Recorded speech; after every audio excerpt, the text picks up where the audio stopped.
We taught our children to give sanctuary to the Jews, and that's why only somebody detached from history comes to those very outrageous conclusions. I don't know if you've heard of this term, Hannibal Directive. No, the Muslims proactively went out to rescue the Jews from anti-Semitic protecting the Jews, wearing the niqab. 2005, we tried to compromise. Israel withdrew from Gaza. It could have been the biggest, beautiful resort on the beach. He was also a Zionist. Now, look, I used to be a Zionist. As you mentioned, I'm a Holocaust survivor. He was able to leverage this media attention into several fundraisers where he managed to collect a whopping in and winning their hearts, so much so that many of the Jews entered Islam on the basis they thought our religion doesn't call on us for this. Our religion talks about Amalek, how we should. Israeli reporter Ishay Cohen investigated and determined that the story wasn't true. This is the Deen Show. I love you very much. All the work that you're doing. When I was ready to talk about it, I would only talk to you. And I was explaining how much respect I have for the faith of Islam.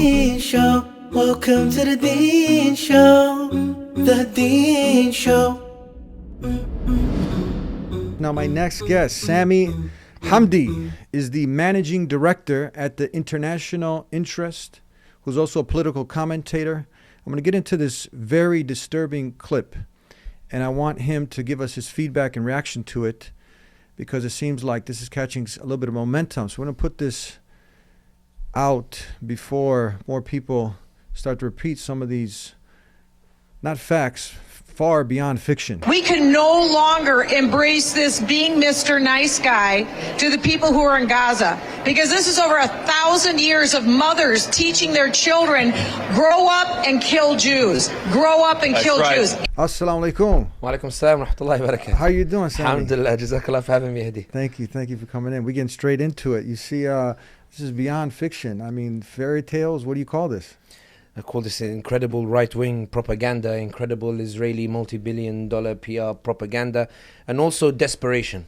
Desperation in this idea that now you have people screaming down the microphone saying that we shouldn't play nice guy anymore. But why are they saying it? They are saying it because they are responding to a phenomenon that is unfolding, which is what I call the Great Awakening, which is that people are finally beginning to see the cause for what it is, which is an apartheid settler project against the Palestinians. And now there is this hysteria, because that sounds hysterical, there is this hysteria that is emerging, which is calling on people not to believe the Palestinian narratives that for the first time have finally broken through Israel's chokehold over the monopoly. I know that sometimes people, when they hear this kind of thing, they think, oh, the reaction is going to be really bad, and this shows that things are becoming dangerous or the like. And part of that might be true, but it's also important to note that the widespread messaging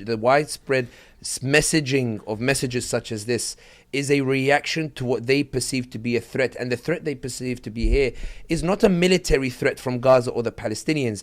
It's the threat that after 75 years of portraying the Palestinians as barbaric and inhuman, the world is beginning to see them as humans, as mothers, as fathers, as the grandfather who has the beard, where for years Hollywood kept presenting anybody with a beard as somebody associated with radicalism. People saw a viral video where a man in the beard, dressed in Muslim attire, is holding his dead granddaughter and says, Ya Ruh al-Ruh, the spirit, the soul of my soul. خالد نبهان أبو ضياء صاحب الفيديو المعروف لروح الروح أتقدم بالشكر الجزيل وبخالص محبتي لكل إنسان.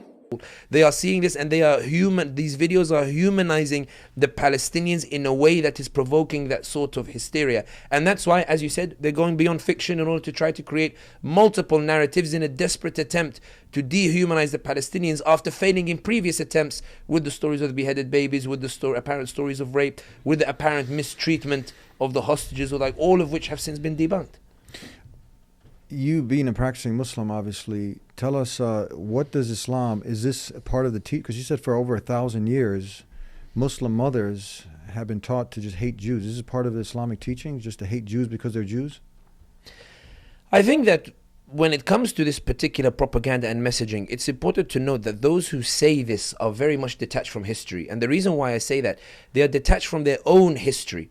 And the reason why I say this in particular is that it's true that as Muslims it's very easy to debunk this, but it's important to highlight that even in non-Muslim literature there is a resounding consensus that the only example of real coexistence between the religions based on justice and harmony has only ever truly existed in its objective form in Muslim history. Only. It was Muslim Andalusia that was considered the epitome of coexistence between Muslims, Jews and Christians, so much so that when you look at the rate of conversions from Judaism to Islam under Andalusia, they weren't as fast as Christianity, because the Jews found a haven within Muslim rule whereby Allah subhanahu wa ta'ala in the Quran allowed them to operate within their own laws, within their own societies, inside the Muslim state. This was something ordained by Allah subhanahu wa ta'ala himself. When Isabella kicked out the Muslims from Spain and the Jews found haven not in Christian Europe, which had brutalized them, not in white supremacist anti-Semitic Europe. They went to the Muslims because they knew the Muslim tradition encouraged the coexistence between the religions in a way that Judeo-Christianity does not. Even when you look, Eddie, the only country, the only city in Europe that has the nickname the Jerusalem of Europe, and before I go into Jerusalem of Europe, why is it called Jerusalem? It's because Jerusalem in Christian literature, in Western literature, Jerusalem is considered a place of the coexistence of religions. But why is it considered the place of coexistence? It's because the Muslims ruled Jerusalem in such a way that Umar ibn Khattab anhu brought back the Salah ad-Din Ayyubi and Umar Khattab. They brought back the Jews to live in Jerusalem after they had been kicked out by the Christians, and established a system of coexistence that became such a model of practice that Jerusalem as an ideal became what people used to describe as the ideal form of coexistence. And the only city in Europe, Eddie, and you will know this as well because you are from this country where this city is, the only city in Europe that's called the Jerusalem of Europe, the Jerusalem being a reference that this is the only city in Europe that the Westerns like to argue is a place where coexistence works, is Sarajevo of Bosnia. And Sarajevo became this Jerusalem of Europe by their own recognition. The reason why I avoided the Islamic text is because we're talking non-Muslims, they say it. I'm saying even in the non-Muslim literature, they call Sarajevo the Jerusalem of Europe on the basis that when the Muslims ruled Sarajevo, you see the synagogue, you see the church and the masjid, because the Muslims believed it was incumbent upon them to facilitate that coexistence in a way that anti-Semitic Europe never did. And it's important to stress here that despite that idea, that even beyond the idea of the Jerusalem of Europe, it's important for us to be very blunt as well with regards to the tragedies and the horrific atrocities that were committed. We should be blunt and we should acknowledge them. That it was the Europeans, the anti-Semitic Europeans, that gassed the Jews. It was the anti-Semitic Europeans that put the Jews under the Holocaust. It was the anti-Semitic white supremacists that kicked out the Jews and massacred them in Spain. It was the anti-Semitic Europeans that did the pogroms in Warsaw in Poland that massacred the Jews for no other reason than they were Jews. It was the anti-Semitic white supremacist Europeans who came up with the Balfour Declaration, which was not supposed to be a gift of Palestine to the Jews so much as an attempt to kick out, in their words, the alien Jews from our society, in the words of the Daily Mail. And it's very interesting that when the Balfour Declaration was announced, it was the only Jewish member of parliament who stood up and said, it's outrageous for you to try to kick us out of the UK on the basis of anti-Semitism, that you believe somehow we don't belong here. Even in their own literature, Eddie, even in their own literature, they acknowledge that they taught their children hate. We taught our children love. They taught their children to commit atrocities. We taught our children to build havens. They taught their children to massacre Jews. We taught our children to give sanctuary to the Jews. And that's why only somebody detached from history comes to those very outrageous conclusions. This is deep. I mean, anybody. So it wasn't, Muslims didn't have this kind of problem. You mentioned everybody but the Muslims. Muslims were welcoming Jews. I want to build this framework, this foundation, so we can clear up any doubt that anybody has. Anyone does a little bit of homework, looks into the history, they're going to come up with what you just mentioned here. This is interesting in Sarajevo, since you mentioned Sarajevo, that when the Muslims there at that time, they were actually, I interviewed some people in Bosnia, they were saying how they were hiding the Jews in niqab. They were to protect them. In niqab or in the Islamic dress, is that? Yes. During the World War II, the Muslims and the Bosniaks people in Sarajevo, in the whole Bosnia and Herzegovina, are protecting the Jews, wearing the niqab, especially niqab. Muslims would put this on the Jews. On this way, they're helping to kill. To hide the Jews. Hide in his house. So the Nazis wouldn't kill them. Yes. To protect the Jews from the Nazis. This is deep. No, but it's true. And also, the Ottoman Empire sent ships to rescue Jews from Spain.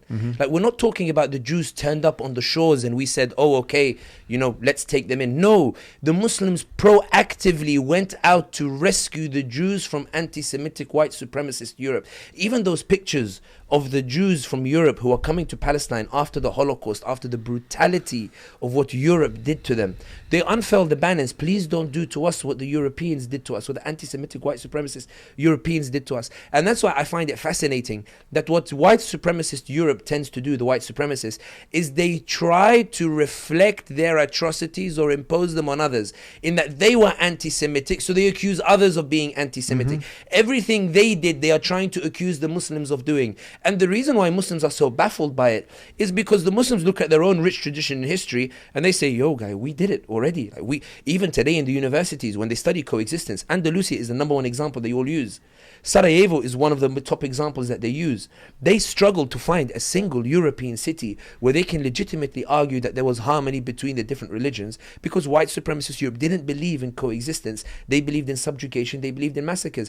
Even in the Hollywood films, yeah, Eddie, even in the Hollywood films, I don't know if anybody has seen the film Kingdom of Heaven with Orlando Bloom, where they talk about Salah ad-Din and they try to paint Orlando Bloom as Balian, as some sort of hero. And there's a scene right at the end where Balian says, okay, I will surrender the city, but how do I know that you won't do to the Christians, you won't massacre the Christians?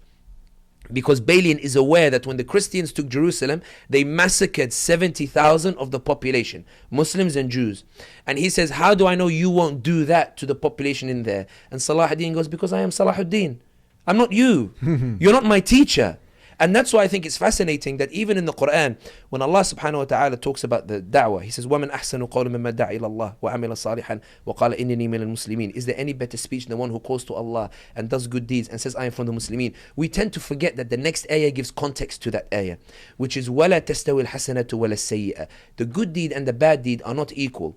They are anti-Semites. That doesn't make us anti-Semites. They are Islamophobic. That doesn't make us racist. They are racist. That doesn't make us. In other words, just because they do vile atrocities, we've never taken them as our teachers in the way that we treat the Jews. We never. And the reason why these cities existed, Andalusia and Sarajevo and these other places where the Jews were able to live, in the same era in which the Jews were being persecuted by white supremacist anti-Semitic Europe, the reason why these cities were able to exist is because the Muslims, even in those environments, never took them to be the teachers. They took Allah subhanahu wa ta'ala, where He says in the Quran, idfa billati ahsan fa idha alladhi baynaka wa baynahu adawatun ka'annahu waliyyun hamim. Conduct yourself in that which is best, for it may be the one who is an enemy today, tomorrow becomes your warmest ally. And we are seeing it today. One of the things that they find, these white supremacists and those Zionists, the reason they are struggling so much, Eddie, is because they are seeing that as a result of the akhlaq of the Muslim and the da'wah of the Muslims, one, more and more people are entering Islam,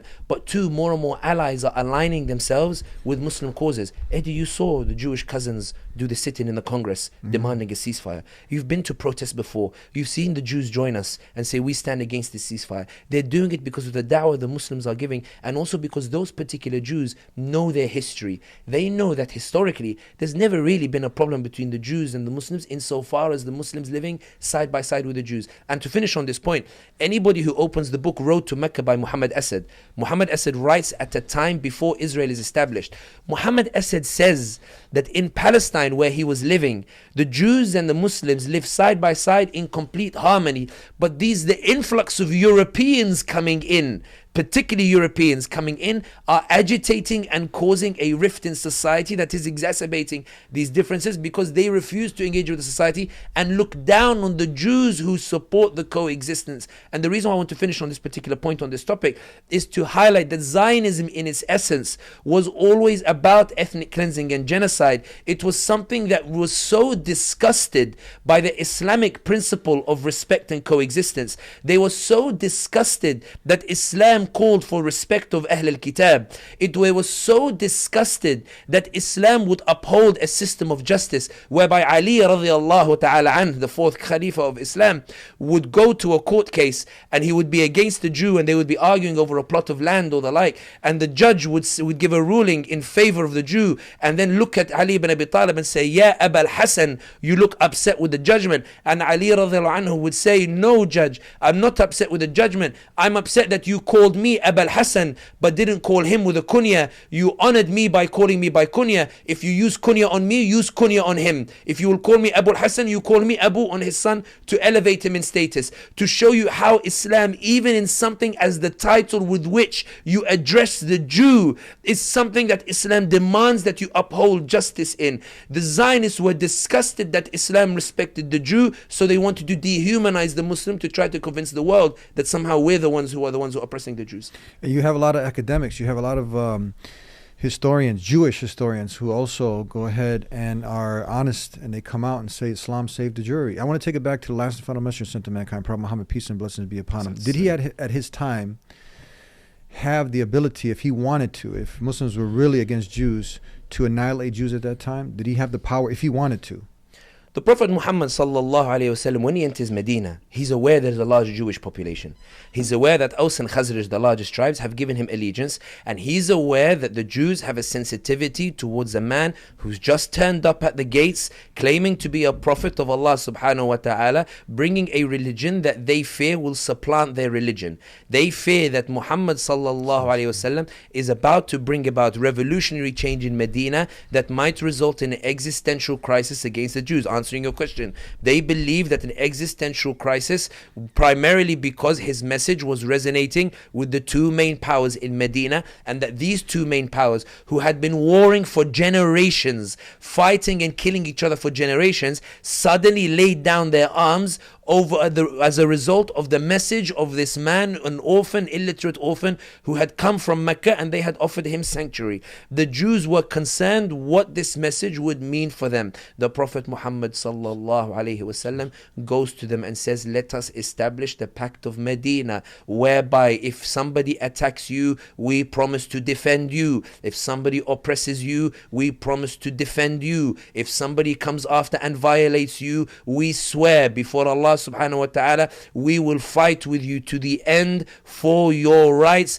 even though you are Jewish and we are Muslims. But Muhammad sallallahu alaihi wasallam, with the messenger from Allah himself, doesn't say accept Islam or I will slaughter you, doesn't say accept Zionism or I will massacre you, doesn't say accept my message or I will eradicate you and commit genocide and ethnic cleansing and turf you from your homes the way the Zionists are doing to Gaza. The Prophet Muhammad sallallahu alaihi wasallam says, your homes are yours, your lands are yours, your society is yours, your laws are yours, your customs are yours, and we swear to protect it on the basis of this Pact of Medina, and you will promise to protect us when our rights are violated. And the Jews were so surprised by it, and the hypocrites were so horrified by it, because the hypocrites hoped that they could cause a division between the Jews and the Muslims, and they were so stunned that the Prophet Muhammad sallallahu alaihi wasallam had ruined their plan with kindness, that he had ruined their plan with the injunction in Islam that imposed upon us an obligation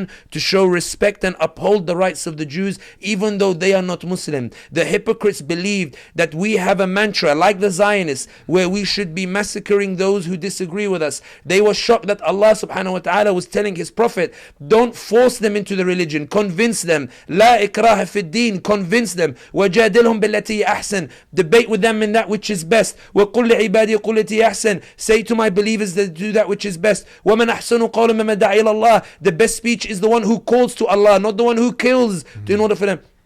They were stunned that this man was coming in, subverting all the traditions and customs of the people who came before him, where they would be violent in imposing their views. They wanted Islam to be a religion that imposes itself by force. They were shocked to find that the Prophet Muhammad ﷺ was coming in and winning their hearts. So much so that many of the Jews entered Islam on the basis they thought, our religion doesn't call on us for this. Our religion talks about Amalek, how we should massacre, women and children and the like. Even when people talk about Banu Qurayza and the betrayal that happened afterwards, Banu Qurayza was Jewish law, not Muslim law, because they implemented Jewish law on the Sa'ad ibn Mu'adh radiallahu ta'ala an. The Prophet Muhammad says, which law do you want to impose on them? Is it Muslim law or Jewish law? And Sa'ad ibn Mu'adh says to the Jews, and the Jews, they want the Jewish law implemented on them, not the Muslim law. It's the Jewish law that is implemented on Banu Qurayza. And that's the important distinction that is supposed to be made here, in that when the Prophet Muhammad entered Medina,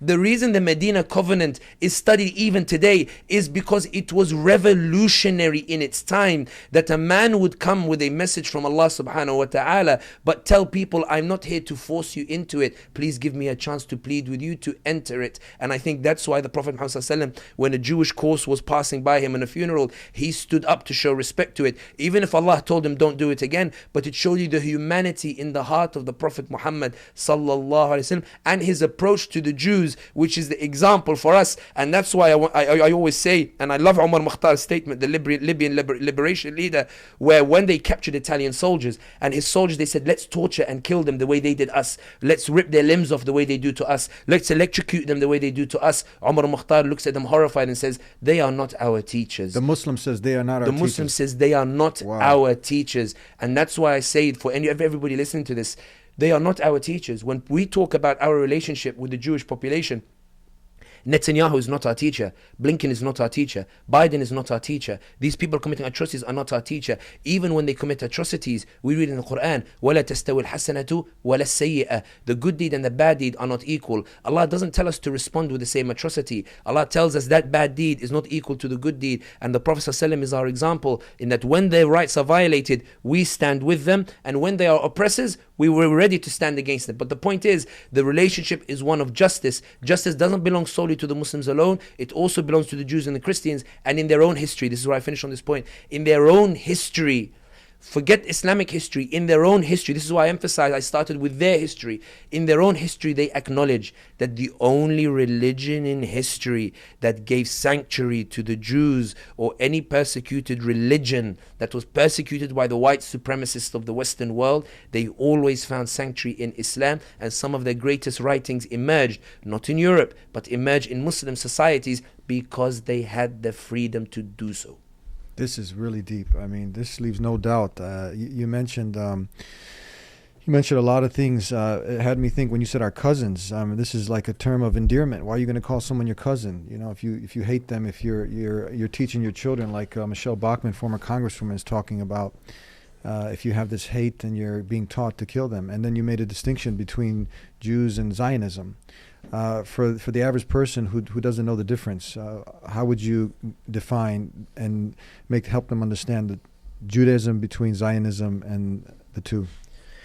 One of the things that is worth noting is that when you go to these protests, or when you see the Jews doing the sit-in in Congress, or when you see the Jewish Voice for Peace, or when you see these other organizations, they are sincere Jews who are standing against the violent Zionism that's being implemented in Palestine. We see many Jewish rabbis come out and say Zionism is not part of Judaism. The ethnic cleansing and genocide is not part of Judaism. And I believe them to be sincere. And that's why there's a distinction between these Jews who uphold justice, even if it belongs to a people that are not their own, and between Zionism, which is a settler apartheid colonial project, which was founded by an atheist secular Jew or atheist Jew who came out and said that we need a haven. One thing, Eddie, I will say is this. I sympathize with the roots of Zionism, and I explain what I mean.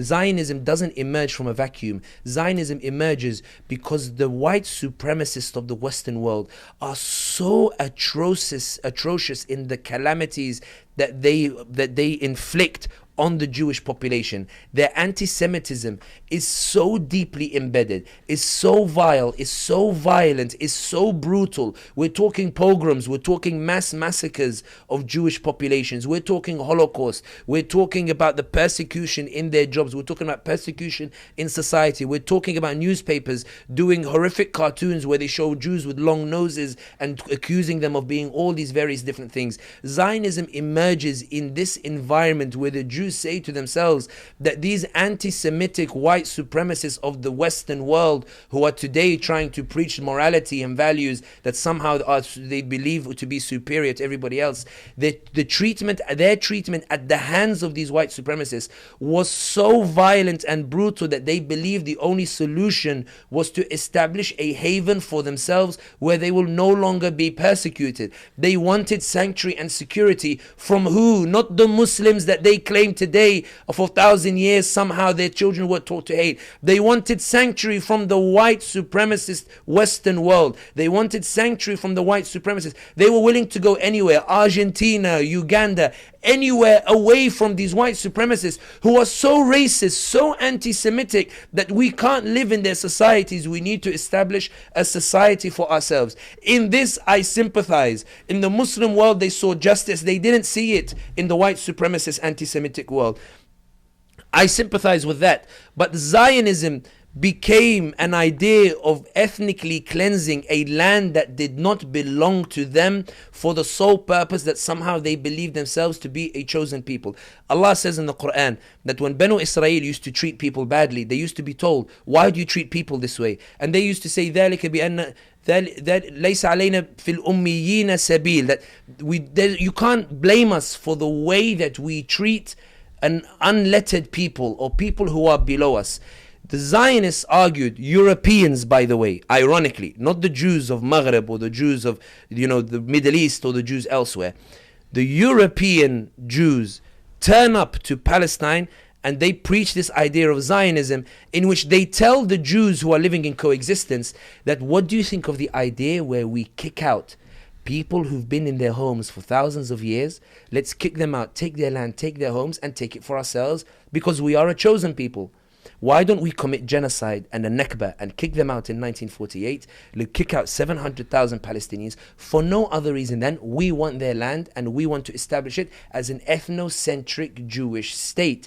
This is Zionism, the idea that they want to commit ethnic cleansing of a land to secure a state that belongs solely to them, whereby they can act with impunity against the rest of the population. The irony being is Zionism is the very copy of the anti-Semitic white supremacist ideology that they fled from. So they suffered under an ideology in white supremacist Western Europe that said, you are aliens, you don't belong here, this is a white state for Christendom and Jews don't have any place here. It's almost as if they graduated from that university, the Zionists, and said, with this model, though it persecuted us, wouldn't it be great if we did it to somebody else? And so they turn up on Palestine, they do exactly what was done to them. They massacre the local population, ethnically cleanse the areas, turf them from their homes, impose laws to persecute them. Identical copy. The traumatized does do the same. The abused is now doing the same thing the abuser did. Very weird syndrome that is taking place.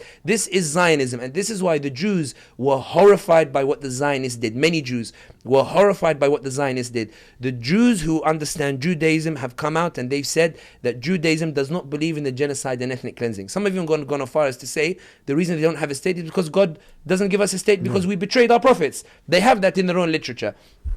Zionism is not a religious movement. It's a political movement designed to achieve the supremacy of one race over another. It's an apartheid supremacist ideology, almost identical to the very white supremacist anti-Semitic ideology that they fled from and they were brutalized under. It's interesting you mentioned the Theodore Herzl, who I call this is like more of the prophet, because these people are not really following the prophet Moses. They're following someone who was an atheist, and the founding members of the movement were atheists. They really didn't even believe in God, but they believed that God promised them the land. This is very, very interesting. Very ironic. It's like they say we don't believe in religion, but we'll take the part of religion that we like. You know? You beautifully explained the Medina Charter And Prophet Muhammad, he had the power. He could have annihilated every Jew there. But this is a proof now. Allah didn't let him. He didn't let. Yes. I'm not saying Prophet ﷺ ever thought about it. He never thought about it at all. But I'm saying he was a messenger from Allah subhanahu wa ta'ala. So he was conveying the message of Allah subhanahu wa ta'ala. So when he doesn't do that, it's because Allah subhanahu wa ta'ala never asked him to do it, ever. Yeah. And then I want to just move on to one of the Khalifa of Islam for the non-Muslim audience, like a president. What would you define that as? Leader? The Khalifa, the elected leader, chosen by consensus. Yeah. So now he's coming back, and if you can take this away, and he's coming back and taking over Jerusalem from the Christians. And for how many? 600 years, the Jews were kicked out. And then now Umar radiallahu anh, he comes and repopulates Jerusalem with Jews. Is this correct? The story of it is magnificent because Umar ibn Khattab, on his way to Jerusalem, he's riding a mule. Yeah. And Jerusalem at that time, bear in mind, it's a very prestigious global city, and the Muslims have taken it. And Muawiyah radiallahu anhu comes to Medina and says to Ya Amir al-Mu'mineen, we have taken Jerusalem, we've taken it. So Umar ibn Khattab gets ready to go to receive the keys of Jerusalem. As he's approaching, they say to him, Ya Umar ibn Khattab, you are the Khalifa now of the Muslims. Surely you should be riding something more prestigious. Surely you should be riding, etc. He's on a mule. He's on a mule. He's going to show you what these Muslim leaders were like and how. Yes. And he turns around and he says, Allah subhanahu wa ta'ala, we were a humiliated people. We were kunna adlal al-ard. We were the most humiliated of people. And Allah gave us glory through Islam. And wallahi, if we were to seek glory in anything but Islam, surely Allah will humiliate us once more. I will not enter Jerusalem to show arrogance on the people that we have conquered. I will not enter Jerusalem to say that Islam has arrogantly come in to subjugate them. I will not enter Jerusalem on the basis that I've come in to persecute in the way the Christians did. I will come in to show them what Islam is really about. And when he enters Jerusalem and he orders that the Jews be restored to Al-Quds, that they be allowed to come and live in those areas once more, that white supremacist Christendom, anti-Semitic Christendom refused to allow. The Jews are stunned, not that they are coming back, but that somehow Umar Khattab argues that this is the Islamic thing to do, that this is the Muslim thing to do. And there's another fascinating story in this as well, in that Umar al-Khattab is reported to have entered a church to show how the white supremacists are not our teachers. He enters the church and the Christians are saying to him, the time for prayer came in, they said to him, Ya Khalifa Umar al-Khattab, you may pray here if you wish, we don't mind. Now, scholars say that it's permissible for him to have prayed in that church. But he turns around to them and he says, I will not pray here. They say, why? He says, I fear people will come after me and they will say, Umar prayed in this church. And they will tear down this church and they will build a mosque on top of it. So he said, it's better for me. You look at the foresight that Umar ibn Khattab had, even in his treatment of Ahl al-Kitab, our cousins, as I say sometimes, in the idea that you think about it, what is it that made Umar ibn Khattab restore the Jews to Jerusalem, tell them you can come back and live here after the Christians kicked you out after 600 years, as you mentioned? What made Umar ibn Khattab say to the Christians, I don't want overzealous Muslims to come and tear down your churches, something that is forbidden in Islam? When people say churches are converted to mosques, it's usually because the Christians are selling their churches, selling the land and the property. It's never through taking violent by force. The point is, what is driving Umar ibn Khattab to show this attitude to Jews and Christians, that the Jews and Christians don't even show themselves? What is it that made Umar ibn Khattab show this attitude to people who are not Muslim, that those non-Muslims were treating themselves in that manner? It was an injunction. It was Islam that inspired Umar ibn Khattab. It was Islam that encouraged Umar ibn Khattab. That the ultimate aim of Islam, if you are trying to get people to become Muslim, you must convince them freely to accept Islam. Allah does not accept somebody to be forcefully converted to Islam, and that will lay the foundations for coexistence in Lakum Dinukum Waliya Deen, and it laid the foundations of the Khulafa to do what was not being done anywhere else in the world at that time, which is to proactively facilitate the coexistence. And that's why I want to really emphasize this point, that it wasn't just Umar ibn Khattab on his own, or the Prophet Muhammad sallallahu alayhi wasallam coming with human being thoughts on coexistence. They were being guided by Allah subhanahu wa ta'ala, who ordained in the Quran that this is what Islam is about. Islam is about granting granting the rights to everybody, irrespective of their religion. And that's why Umar Khattab comes in. It's Islam that inspires him to bring the Jews back, and Islam that inspires him to uphold the rights of the Christians. And in my opinion, I'll finish on this point, this is why there was so much animosity to Islam. The animosity to Islam, in my opinion, was never about the battles or about the conquer or about the conquest. It was never about any of that. The animosity towards Islam was that it was so incredible and majestic in the values it preached and the transformations it brought about in individuals, that Christendom and Zionists were so horrified by what Islam preached. They were so taken aback by it, of the kindness, of the way that Islam promoted that coexistence, that it's sort of like, no, I can't have people believe this message. It's too nice a message. It's too wonderful a message. I need them to be brutal like me. I need them to commit atrocities like me. That's why they hate Islam. It's the fact that it inspires justice where they want to uphold injustice. I'm going to push back just a little bit for the skeptic and someone who's out there. Oh, that's their propaganda. So we covered, and you eloquently, you went and gave context to, at that time, we see what the Prophet, the last and final messenger sent to man, peace and blessings be upon him. He wanted to establish peace. We're going to protect you. We're going to work in harmony. Then you had treachery that was committed. Okay, so now you're breaking the rules and you're trying to assassinate the head of state. Consequent treachery. So if somebody tries to bring up isolated instances, you have the general. What is happening? We're trying to live coexistence. You have your rights. You can go ahead and, even according to God's law, Sharia, now you can govern according to your religious, you have your own religious rights. It's not like something can be amended in the law and now you could be taken out. It's guaranteed rights, the people of the book. Is that correct? Yes. So now what do you like to say when people try to bring up maybe some isolated incidences? Say, oh, look here, they were oppressed, or in this situation. Have you had this come up, and how do you like to address that? I think the main thing that comes up is Banu Qurayza, which was after the Jewish population betrayed the Muslims when they were really... That's the main thing you see come up. That's the main thing. They always bring it up. They say, look what the Muslims did to the Jews in the way that the men and the men were killed and the women enslaved, and they always mention it. And we're not scared to discuss these things. Not scared to discuss these things. And I'll tell you why. Here is the context. In Islamic law, and I'll give two examples.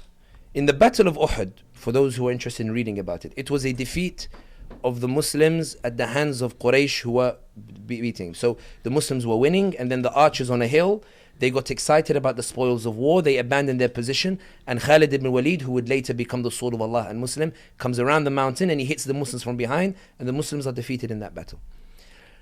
Under standard military law, those who came down from the hill should have been executed for disobeying the law. In American military law, in UK military law, it's established military law that the punishment is usually court-martial. Allah subhanahu wa ta'ala sends down an ayah. وَلَوْ كُنْتَ فَضًّا غَلِيظَ الْقَلْبِ لَنْفَضُّوا مِنْ حَوْلِكَ. Ya Muhammad, if you are harsh on them and you apply this rule, the rest of your people will leave you. So Allah says, فَعْفُ عَنْهُمْ وَاسْتَغْفِرْ لَهُمْ وَشَاوِرْهُمْ فِي الْأَمْرِ. Pardon them, ask forgiveness for them, and not only that, he says, bring them back into your consultation after they have led to the defeat of the Muslims in battle. Bring them back. We always say, I forgive, but I never forget. Prophet, Allah tells him, bring them back, and Allah tries to assure the Prophet and says, if you fear they will make the mistake again, فَإِذَا عَزَمْتَ فَتَوَكَّلْ عَلَى اللَّهِ. Once you've decided on something, put your trust in Allah that He will protect you from the effects of their betrayal. The point I'm saying is, look how Islam deals with betrayal in the military sense. And now look at the betrayal of the interest of the Muslims. When the Prophet ﷺ is about to launch his army to go to Fath Mecca, to open Mecca, to go to Mecca itself, Quraysh don't know the Muslims are coming. This is after the Treaty of Hudaybiyah has been broken, when the Quraysh killed the Muslims.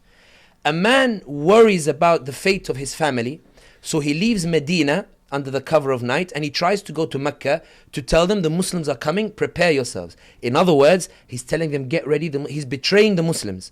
He's saying, they're coming, prepare yourselves. I'm giving you information in advance to give you an advantage over the Muslims because they're coming, a military advantage.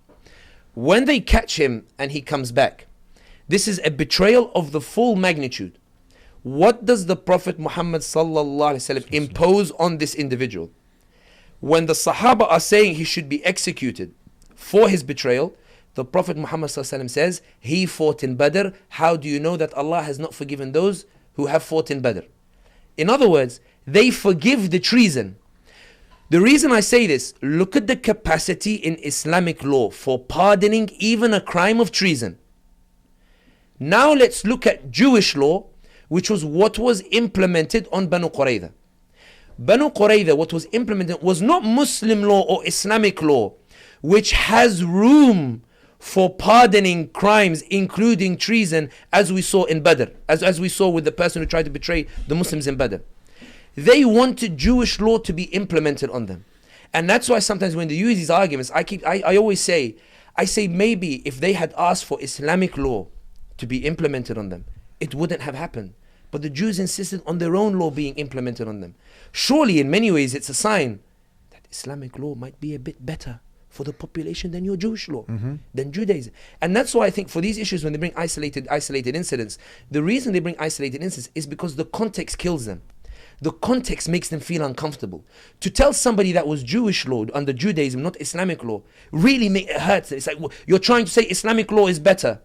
And as I said earlier, the epitome of coexistence, Muslims. The epitome of justice, Muslims. The breakthrough in sciences that led to Adam Smith and his theories, Muslims. Allah subhanahu wa ta'ala inspired us with this knowledge. And that's why I always argue that context is important, because once you encourage the context, they discover things such as how Islamic law dealt with instances of treason. I'm not saying Islamic law doesn't have punishments for treason, such as, for example, like other things and execution and the like. What I'm saying is the Prophet Muhammad sallallahu alaihi wasallam demonstrated that there were instances where even something like treason could be forgiven, something that didn't exist in Judaism. So when they look at those atrocities, I always say to them, guys, it was Jewish law that was implemented. They wanted Jewish law to be implemented. And I wish sometimes that it was Islamic law that had been implemented, for it might have turned out to be better. I mean, if you want to get technical, they should be actually, because they end up denying, they're waiting around for a Messiah, which is actually Jesus. And then if they would accept him, then they end up accepting Prophet Muhammad, and then they wouldn't have to be committing this genocide based on certain verses in the Bible, which, if you look at chapter 5, verse 32, it's specifically addressed to the children of Israel, not to kill innocent men, women, and children, who they're calling Amalek. And you have these cases of genocide straight in the Bible in the first 5 books. I've spoken to many different scholars. They think this is where they changed the text. But one thing also that is very interesting. Yes.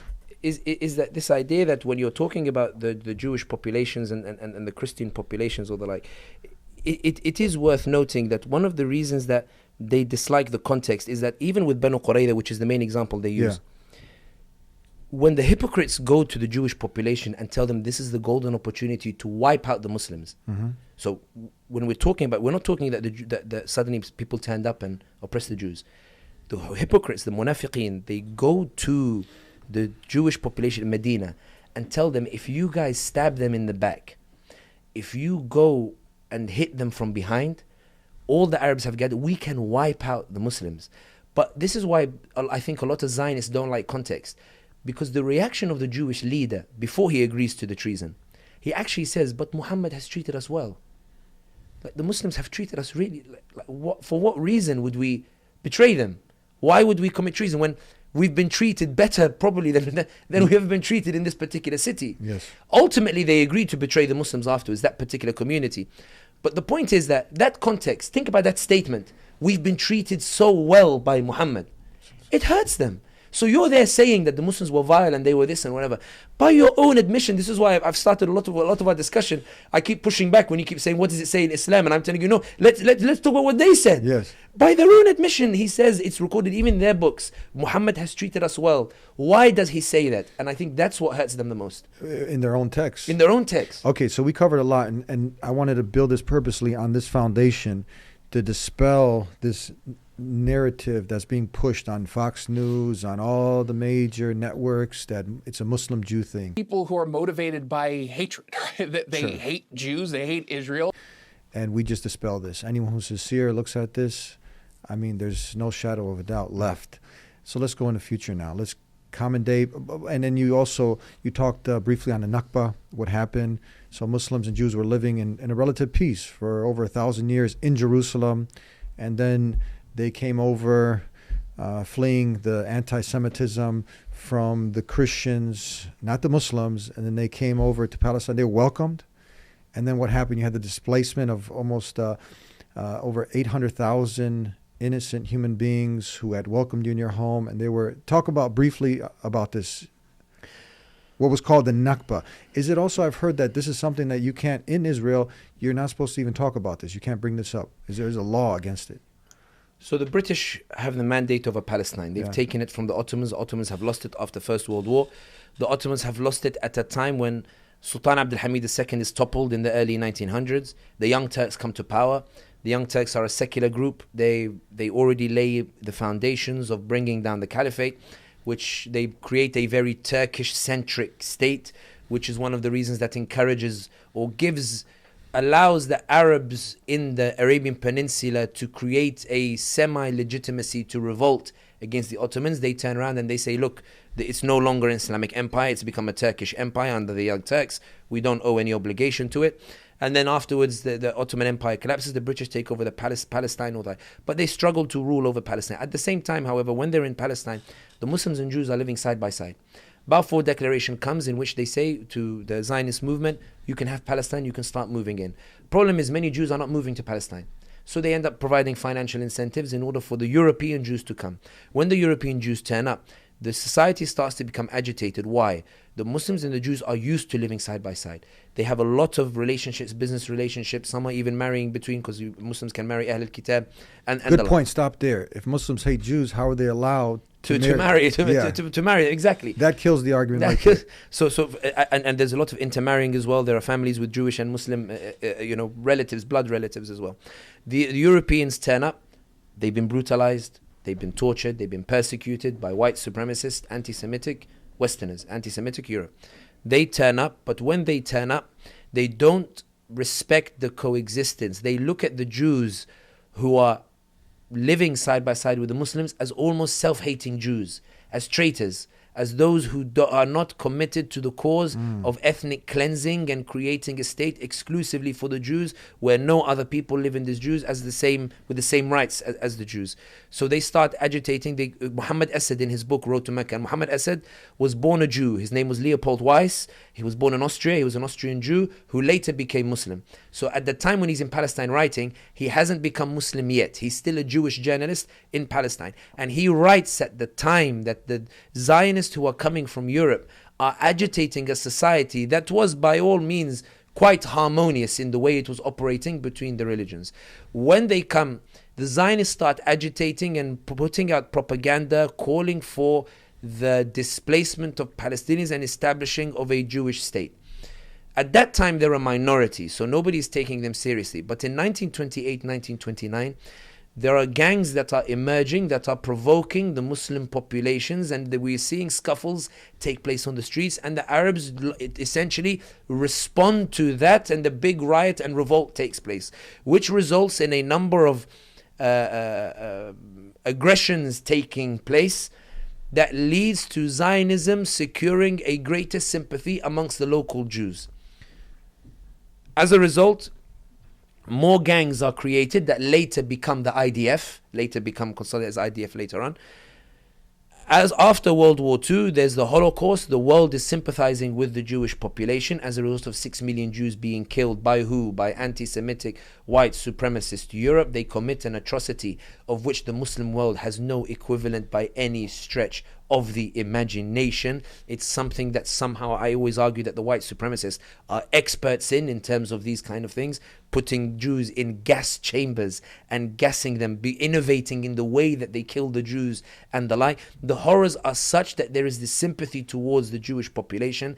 The Zionists take advantage of that sympathy to begin to mobilize their gangs to surprise the Muslims who their deen is telling them to uphold coexistence and to uphold the rights rights of their cousins.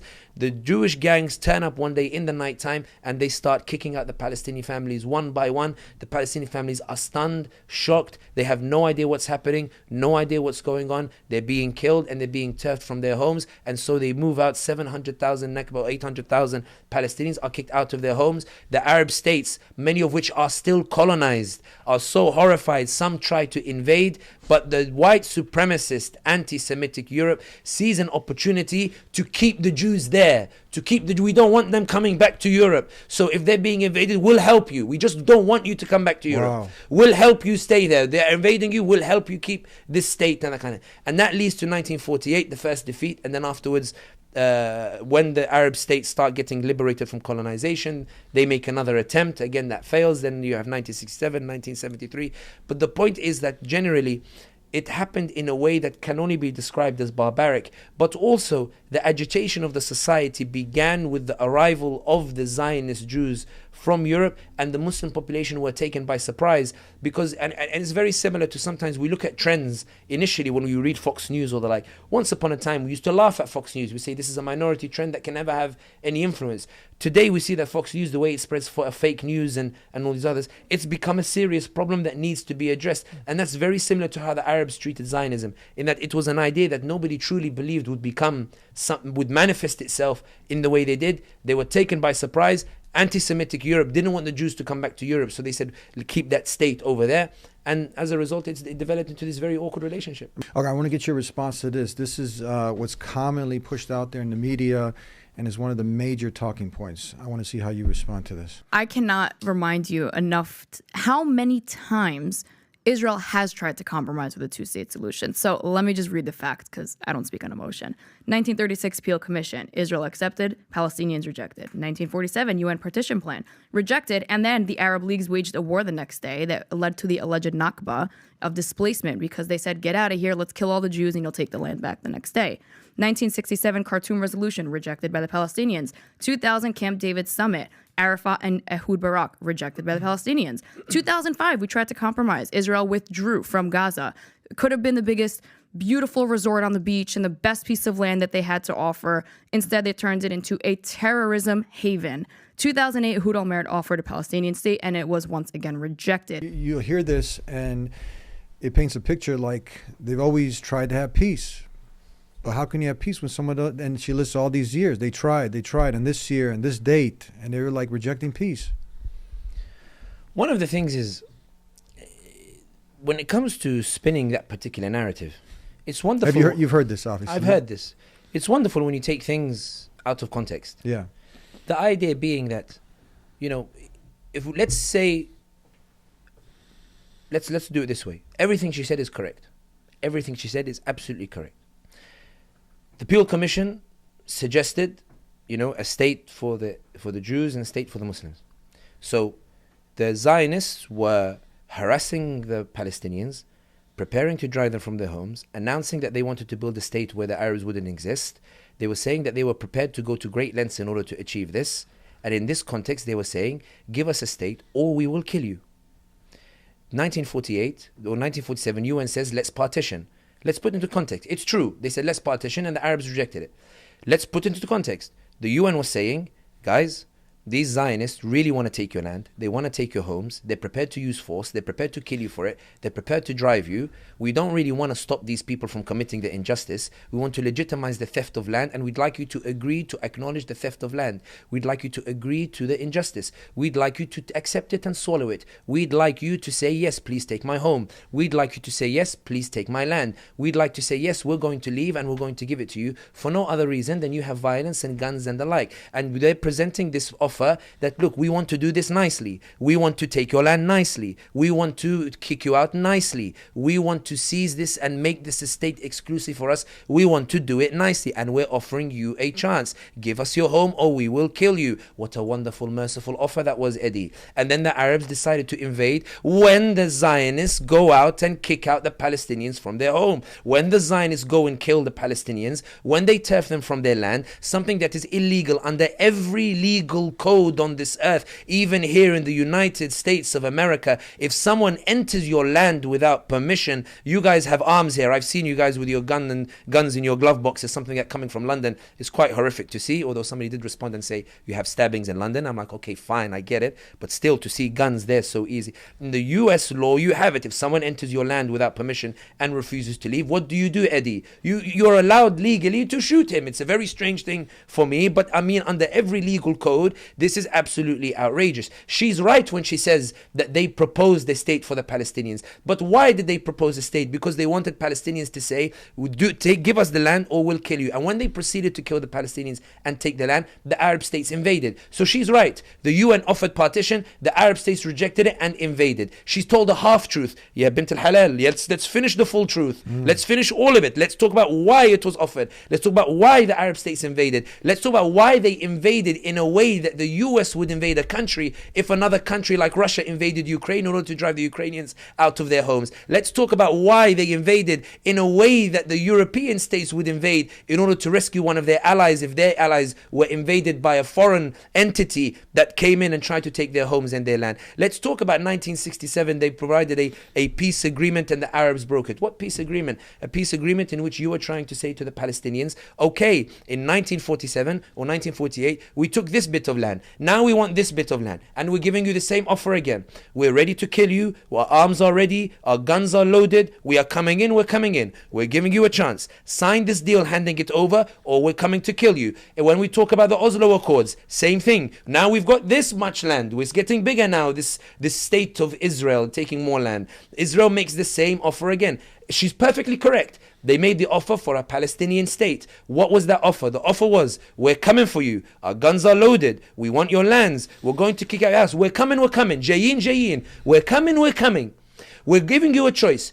Do you want to do this peacefully or do you want us to kill you? We want you to leave your homes because we believe we have a 1,000-year-old claim to that particular. We don't care you've lived there hundreds of years. We don't care you lived all your life there. We don't care the land belongs to you. We don't care under UK law it belongs to you. We don't care that under US law it would belong to you. We don't care under every legal code it would belong to you. We want it because we are the chosen people. We're coming to kill you for it. So we're making you an offer, which are the Oslo Accords. Give us the land, give us the security apparatus, or we will kill you. 2005, they withdraw from Gaza. She says golden opportunity to build a resort in a wonderful piece of land. So subhanallah, you turf the Palestinians from all of the rest of the territory and you put 2 million people in what David Cameron, the former UK Prime Minister, described as the largest open air prison, and then you're saying to them, look, it's a wonderful opportunity. Yes, it's a prison. Yes, it's a concentration camp. Concentration of people in a camp. Yes, we've squeezed you. Yes, we've taken your homes, but we're trying to be nice here, Eddie.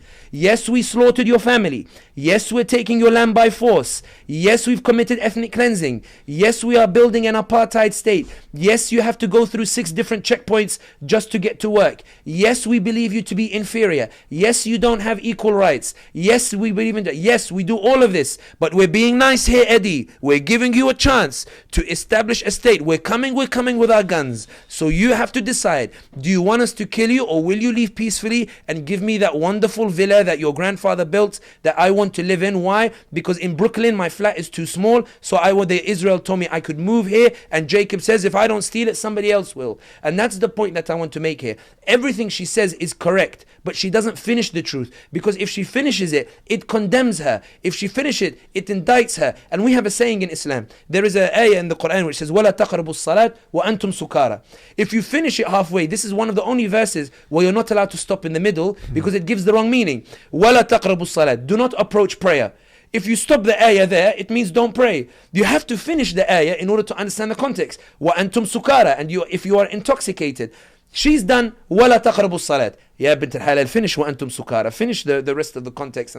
And that's why I think that sometimes... Even to that verse, you keep going because you're not even supposed to be drinking at all. Exactly. Even that verse, you keep going. And that's why I think that even when you look at that spin, this is why it's very important. This is why if you look at a lot of the way da'wah is given, it's given in the sense of a rhetoric and speech, and to use speech which is best, because Allah acknowledges that that kind of speech sounds reasonable to somebody who doesn't know about the issue, and that's why it's incumbent on us in order to give the context. Nobody said Muslims and Jews shouldn't live side by side, and we spent a long time in the beginning of this podcast talking about why, but she wants to neglect it to give a half-truth, to say, yes, we offered these suggestions, but on what basis did you offer these suggestions? And she will never talk about that because it will condemn her and give the real truth of the matter. Professor Norman Finkelstein, when I interviewed him, and he touches upon the point that the Palestinians always worked towards going towards peace, but they always would set these things up as a sabotage. They always tried to make these things, there's one context they give for the public, but then they're on the side, they're sabotaging these things from happening. Oh no, of course, 100%. And I think one of the things that's quite fascinating is Netanyahu. They really don't want it. They just want to be given an excuse, a pretext to go ahead and take more land, but to give general public the idea that they're looking and striving for peace. But the intention is not peace at all. One of the things, there are two things worth noting. One, Netanyahu always says in the Hebrew media that I am the reason that prevents a Palestinian state. I have refused and rejected all the two-state solutions. Yes, I say it in public, but that's only to provide the cover for us to continue doing what we're doing. And that's why I always argue that the reason I am against the two-state solution in every single way is because the two-state solution as it's being proposed is merely an umbrella through which to prolong negotiations and prolong a window through which Israel continues to take more and more land. And I believe that the two-state solution is merely a ploy that is deployed in order to allow Israel more time to annex more territories in the hope, as Netanyahu proposed at the UN 1 week before October 7th, that he can wipe out Palestine from the river to the sea and make it all just one state of Israel in which the Palestinians are second-class citizens. As Mark Regev, the former spokesman, said on Sky News, he said they must always remain an inferior people. They can never have equal rights to us. The reason that the Palestine issue offends the very sensibilities of non-Muslims as well is because the fitrah is screaming at the glaring reality, which is that while the world can see apartheid now taking place, Human Rights Watch and Amnesty International are using the words apartheid to describe Israel, that while the world sees that there is an apartheid regime that is set on persecuting and denying the rights of the Palestinians, the reaction of the world is not to uphold their own law, which is to restore the rights of the people. Instead, you see this horrifying legal terminology being deployed in which they say, we don't want to restore the rights of the Palestinians. We want to discuss how much theft we can legalize under the pretext of the two-state solution. So the discussion is not about right of return. The discussion is, look, these guys have already taken land. We have no interest in restoring justice, in restoring Palestinians to those lands. Instead, we want to discuss to what extent are Palestinians willing to accept the theft of the land. So, okay, they've stolen this much land. Can we say, you accept this much, or you accept? That's what two-state solution is about. It's not justice. It's we've stolen the land and we have no interest in restoring that justice. Your choice is not justice.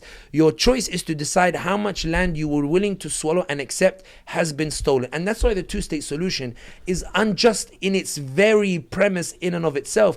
And also why, talking about the future instead of the past, it's also why the Israelis are panicking that there is a debate taking place in America and in their former allies over the legitimacy of the foundations of the State of Israel. Eddie, you saw the Sky News interview with the UK, with the Israeli ambassador to the UK, where he asks her 3 times, do you believe in a two-state solution? And she doesn't answer, and then she eventually says no. But you saw the horror on the face of the presenter. Now we've always known this, but look how for them it's like a wake-up call. He looks at it, he says, what do you mean? Like, he's absolutely horrified and stunned. Why? Because in her answer she has revealed to him face to face that I don't want equal rights for the Palestinians. I don't want Palestinians to have a state, and I don't see a role for them for Israel itself. And think about it, one of the things that has come out, and why I called it the Great Awakening, 3 months ago, Eddie, if you had done a show here questioning the foundations of the Israeli state, no one in America would have probably taken you seriously or taken any of us seriously. Now they're very allies of the US. This is why in The Hill there was an article by a Zionist writer where he writes in the conclusion that while Netanyahu may win the military battle, the damage to public opinion is such that our allies may no longer rush to our help in future as a result of the damage that has been done. Today, people are not talking about whether, apartheid or like. People are now questioning the very nature of the Israeli state, the ethnocentric nature of the Israeli state. So that's the point with regards to a two-state solution or the like. The idea that they have sabotaged it because their aim is not rights for Palestinians. Their aim is the genocide of Palestinians and adopting a marketing strategy that makes it look humane and merciful. And that marketing strategy is the two-state solution. You mentioned this term apartheid. I don't think anybody now, if they look back at South Africa, anybody at this point would try to reason and say, yeah, we supported that, we support that. It's clear that this is something evil, it was something horrific, it was something racist. Now you have this term being used for the state, Israel. Let's just touch upon this. So you mentioned you have human rights organizations, even Israeli. Is it true that Yes. Israeli human rights organizations that label it an apartheid state? Jimmy Carter did, Nelson Mandela. Is this clear? And how could someone now who supports this, doesn't support apartheid South Africa, but now human rights organizations, former president, I mean, this is Nelson Mandela, people who've experts in this area of law, they're saying this is an apartheid state. So how can someone support it? And would you question their humanity and them not being racist if to support some, even Jews, Jewish rabbis and others, will come out, again, say we have one set of laws for us, another set of law for non-Jews. You can't go down the street if you're not a Jew. Touch upon this. I think that the reason this phenomenon is emerging recently and didn't emerge 70 years ago is because there is a phenomenon that I celebrate wholeheartedly, which is social media. And I celebrate social media, and I know that there are many problems with social media, but social media broke the monopoly on the narrative and also decentralized information. I understand that it promotes fake news from time to time, but the decentralization of information gives us access to information that we did not have access to before. The reason why apartheid is now being used in mainstream discourse is because those brave Palestinians, those courageous Palestinians recorded their daily life. They recorded the checkpoints. They broadcasted the reality. They broadcasted the atrocities. They broadcasted the crimes that Israel is committing. They broadcast the apartheid state in such a way, and everybody amplified their voices. An algorithm only likes popular videos. So when 1.9 billion Muslims amplifying those videos for the Palestinians, it breaks the algorithm. It makes it, instead of Cristiano Ronaldo at number one, it makes it, I know America don't like soccer terms, but instead of Tom Brady, you guys have here, I think, or something. Yeah, instead of Tom Brady being number one, you now have Palestine 1, 2, 3, 4 on the list of the social media of what they're seeing. When people saw that, it became undeniable. They had heard about apartheid, but when you hear something, you might doubt it. This time they saw it, and that has led to the change in rhetoric with regards to apartheid. There is one particular account which is very interesting where she records her commute to work, which in terms of kilometers, it only takes 10 minutes to get there. But as a result of the checkpoints, it takes her 3 hours every morning to get there. At 5 a.m. in the morning, she has to wake up in order. When she records that, when American professors are now going to Gaza or going to the West Bank, and then the Muslim guide says, you can go there, I'll meet you on the other side, and the professor says, why aren't you going with me? And they say, legally, I'm not allowed to walk on this particular street. And he's horrified, and he comes back to the US and does an interview on Democracy Now! And on CNN and say, I went to the West Bank and I saw with my own eyes that these people can't even walk streets. And as a black man, this reminded me very similar to what America used to be like. That social media has broken that hold and resulted in people using the word apartheid and the like. Not only that, as a result of representatives in Congress, I understand they're very controversial. I understand many people have many issues with them, such as Rashida Tlaib and Ilhan Omar or the like. I'm not interested in that debate today. I'm focusing on something that they've done which has been spectacularly good,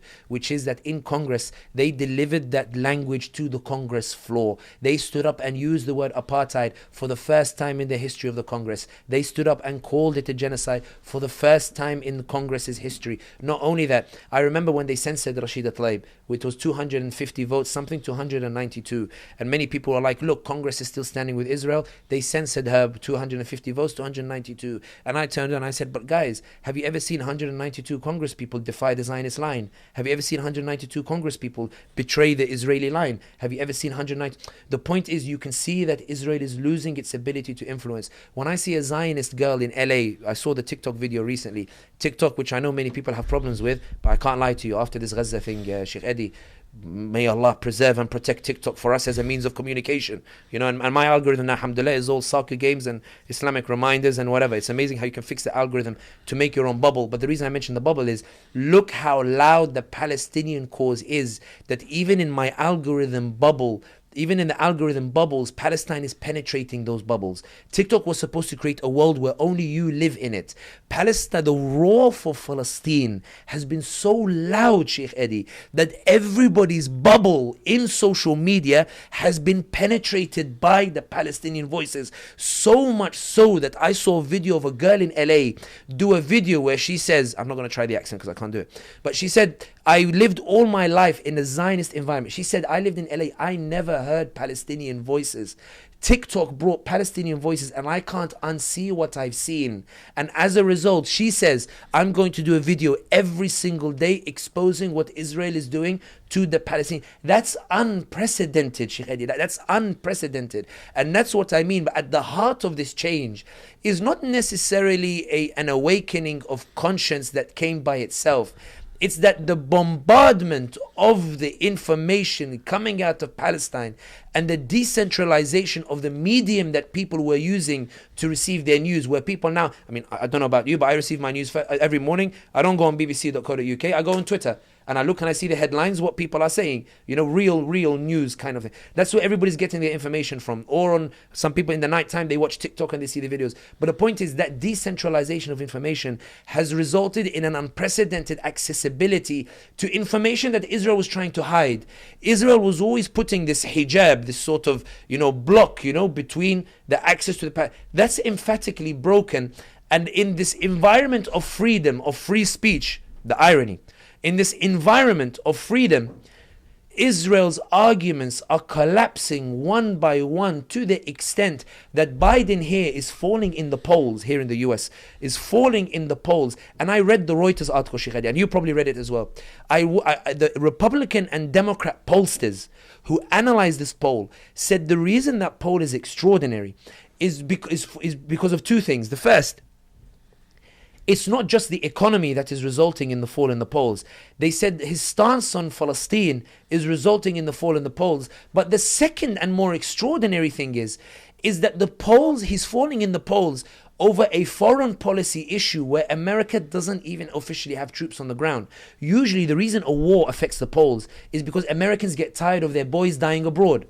This is one of the first times ever, or probably the first time ever, where American boys are not dying in a conflict abroad, but still that conflict is resulting in a fall in the polls. Which means the only reason Biden is falling in the polls is because the breaking of the monopoly of the narrative by social media has meant that for the first time the information is spreading in unprecedented ways. And that's why more people are using the word apartheid. That's why they're using the word genocide. That's why they're using the word ethnic cleansing. That's why they're calling genocide Joe. And it's also, and I finish on this point, I asked some friends in France, why did Macron call for a ceasefire? And they said literally, this is literally what they said.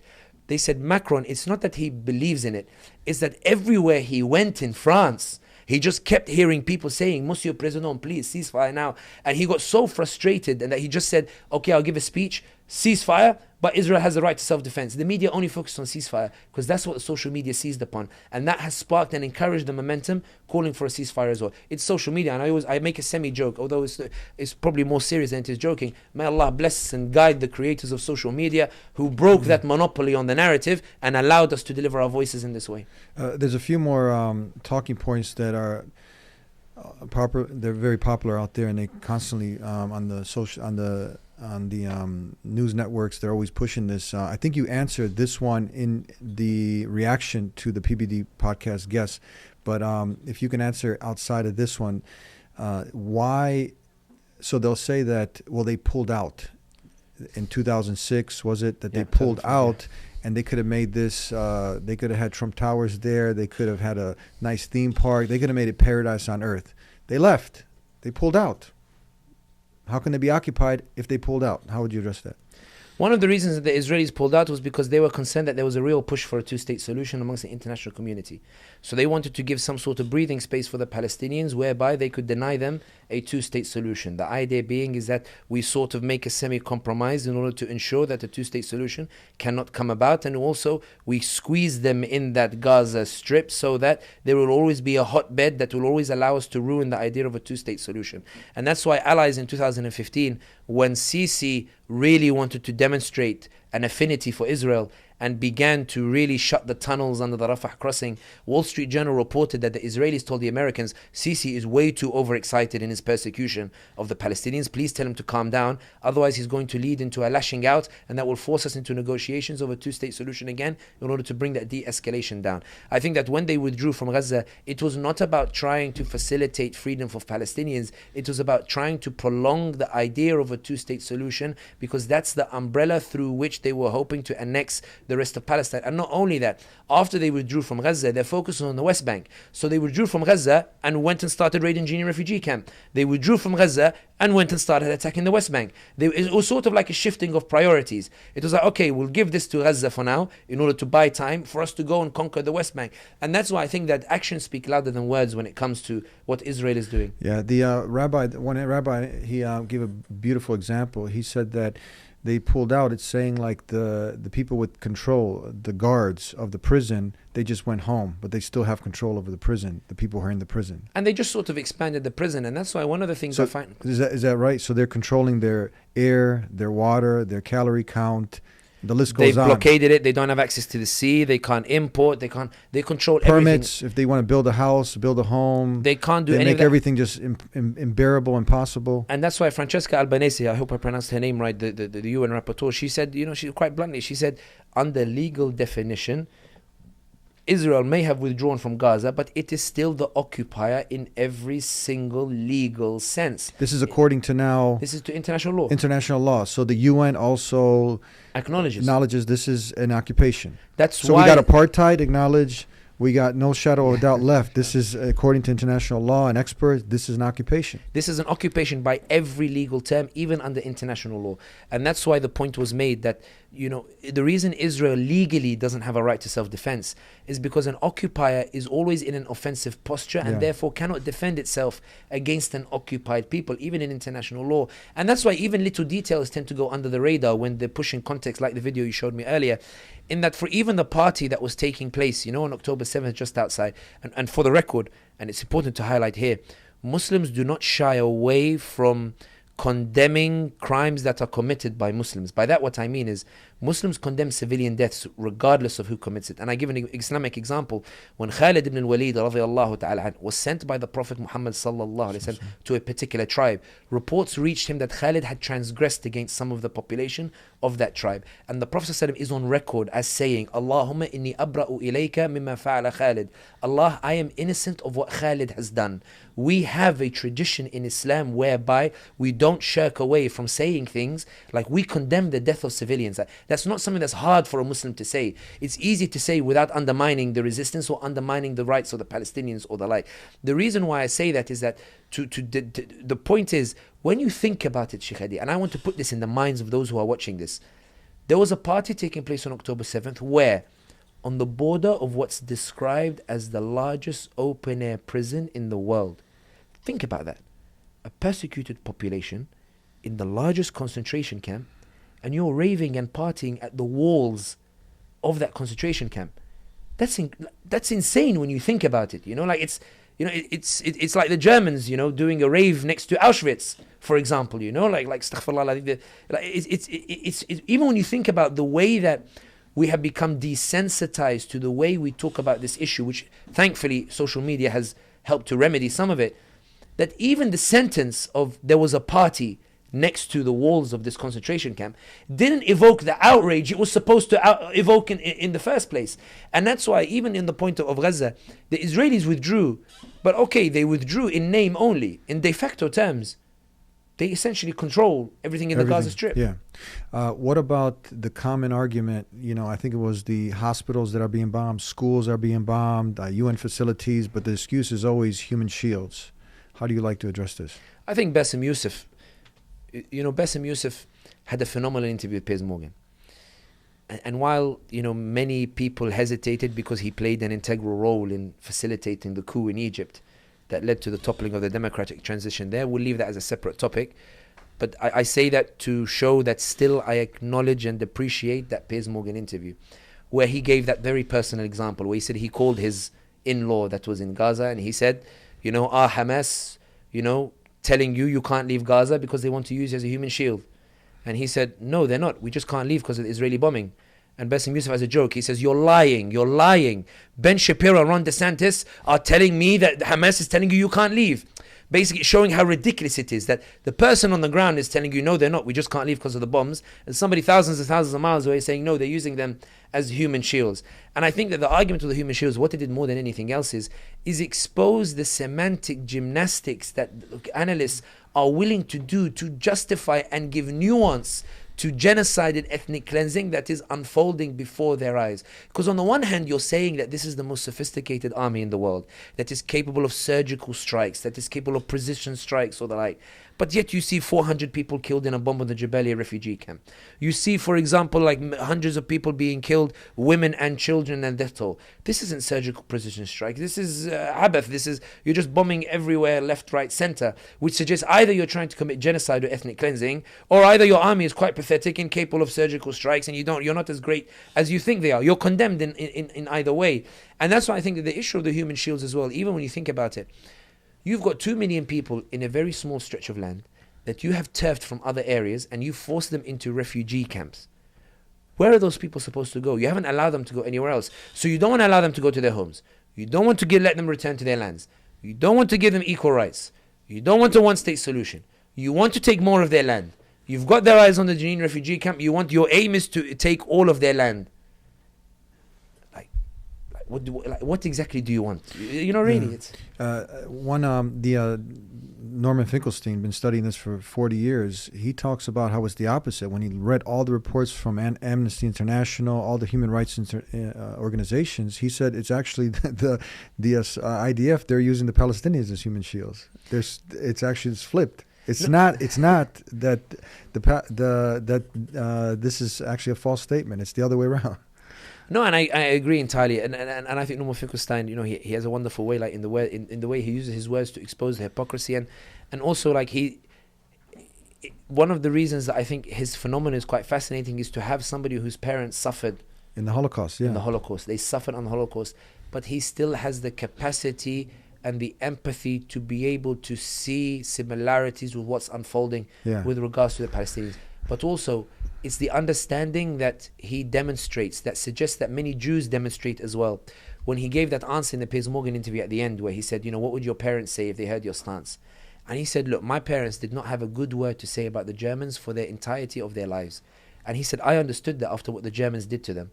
And he said, that's why I understand that the Palestinians have the right to hate the people who turf them from their land, who turf them from their homes, who slaughtered their families for no other reason than a people turned up claiming to have a chosen right, claiming to be a chosen people with the rights to the land, and suddenly decided to turf people who'd lived there for hundreds of years.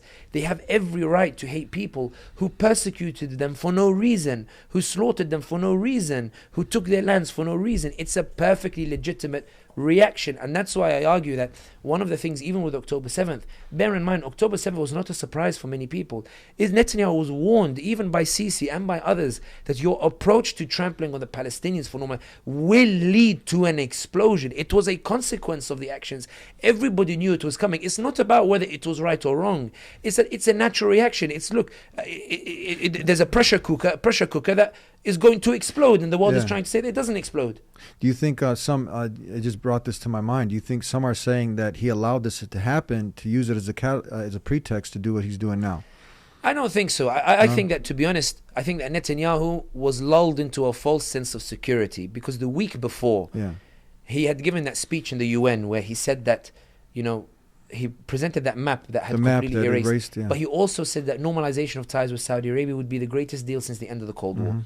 He also sat with Erdogan for the first time since Erdogan came to power in 2003.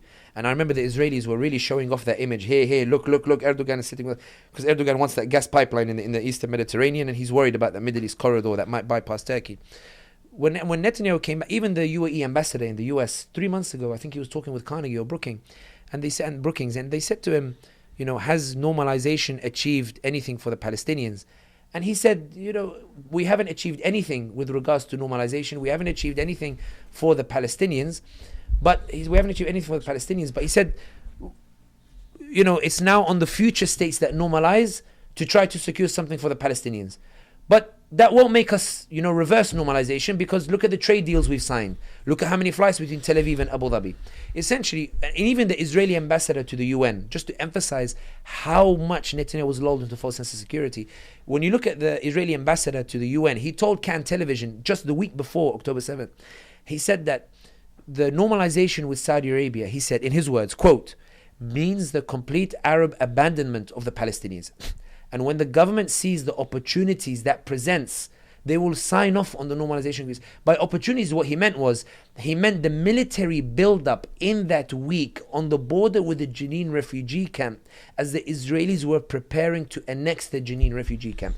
The point is, Netanyahu believed that in 2019, when he wanted to annex the Jenin refugee camp, he had to stop because Trump told him, we want UAE to normalize, so delay it. And then when he was preparing again 6 months later, he was toppled from power. Then Naftali Bennett tried to annex Jenin, but he failed because they killed the Shireen Abu Akleh, the Al Jazeera journalist. So that heavy pressure meant they had to withdraw and stop the invasion. Now Netanyahu is back and he wants to annex the Jenin refugee camp again. And that's on the West Bank. We've seen so many attacks. Like, there's no Hamas in the West Bank, but they're still attacking the West Bank because the aim is to go and annex that West Bank. The point here being is that I think Netanyahu was genuinely taken by surprise. I think he's actually fighting for his political future. I think that after this is finished, he's most likely to be kicked out of power. I think the reason the war is being prolonged is because while everybody, including the Americans, are saying there's really no strategic aim you can achieve here, like this is hard and it looks, Netanyahu is the one who knows if he stops now, he will be kicked out of power because everybody's turning against him. Huge protests in Tel Aviv. Ehud Olmer, you mentioned him earlier, Yair Lapid and these others are all coming out asking him to step down from power. He was taken by surprise because he was hoping to begin an invasion of Jenin, but was hit from behind by Gaza. I like what you said earlier, that we have no problem because Islam calls us to be just. God Almighty, the Creator, tells us in the Quran also that if a fasik, if an untrustworthy person comes to you, so on one end, no problem condemning killing of innocent people, no problem. We have no problem with that. If it's proven to be true, no problem. On the other end, we have a clear verse from the verbatim word of God Almighty Allah, the Creator, saying that if an untrustworthy person comes to you with news, verify it, check it up. So we have an untrustworthy source coming to us, been known to lie over and over and over. So when you look at this event and you see independent journalists who are investigating this, and they're showing that there was a Hannibal directive. I don't know if you've heard of this term, Hannibal directive.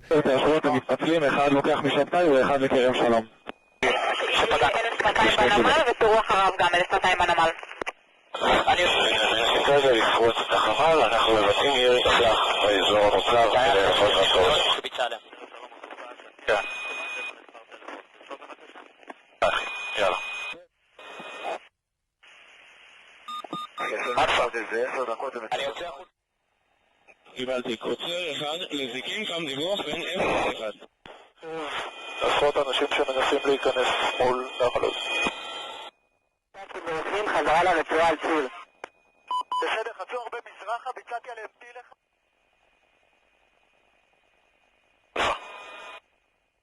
תקבל אותך.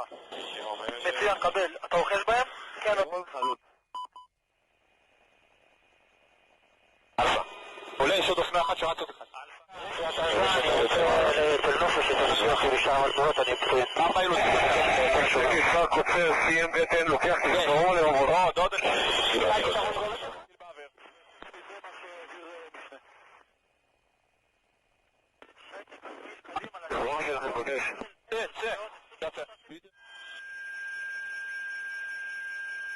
נפתח, עוד אחד. רגע, תחפת אותך.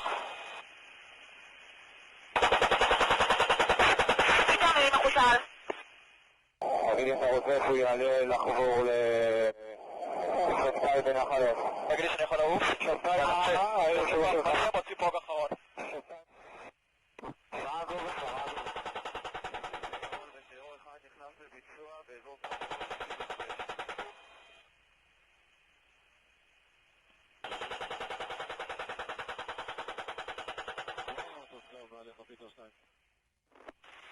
אמור שלי? עוד רגע פוגע. יש פה אירוע עם הרבה מחבלים, יש כתמם באזור, תביא אותו לסופה. ביצוע לאנשים שרצים מערבה לכיוון עזה. 02 רשאי, קוצר, קיבלתי ומיד ידע. תודה. יאללה, תגיד לי סיימנו. עוד רגע, יש פה הרבה.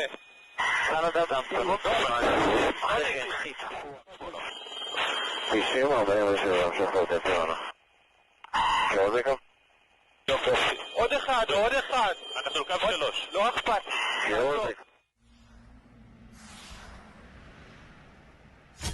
אנחנו לא יודעים אם נפגעו חטופים בשלב שהתחיל ירי של מסקרים וכתמ"מים על הגדר, כשראו את המסות שנכנסות ויוצאות. נוהל חניבל, אבל זה בכוונה. זאת אומרת, אם הופעל, אז הוא הופעל בכוונה, אם נפגעו חטופים במקרה, זה משהו אחר. נוהל חניבל כנראה הופעל באיזשהו שלב, כי ברגע שהבינו שיש חטיפה, אז הם מיד אומרים, חבר'ה, זה חניבל. אבל בחניבל שאנחנו התאמנו עליו כל ה-20 שנה האחרונות, זה רכב שיודעים מאיזה נקודה בגדר הוא נכנס, מאיזה רכב, באיזה צד הוא נוסע, ואולי אפילו על איזה ציר הוא נע. פה זה היה חניבל המוני. זה היה המון פתחים בגדר, ואלפי אנשים, על כל סוגי כלי הרכב למיניהם, שהיו גם עם חטופים וגם בלי. זה היה משימה בלתי אפשרית לזהות ולעשות מה שעשו. אני יודע שמי שהיה לו חימוש ביד, כתמ"מים והמסקרים, עשו את כל מה שהם יכלו, בלי שליטה, בלי תאום. ואנחנו פורצים ליישוב, לוקחים תנופה עם הטנק, שוברים את השער הצהוב,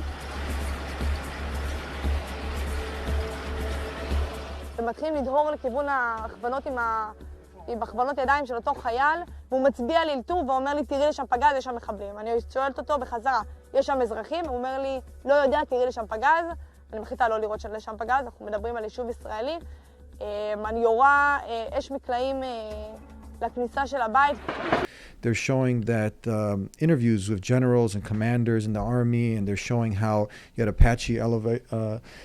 Apache helicopters, and they were told empty the belly, and they would just destroyed everything in sight. And then you had tanks also coming and destroying everything, and then this caused burning, and this caused, annihilation of everything in sight.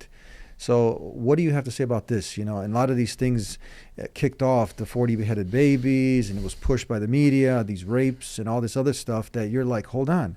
It's like someone telling you that someone who's known to be an extreme, like vegan, right?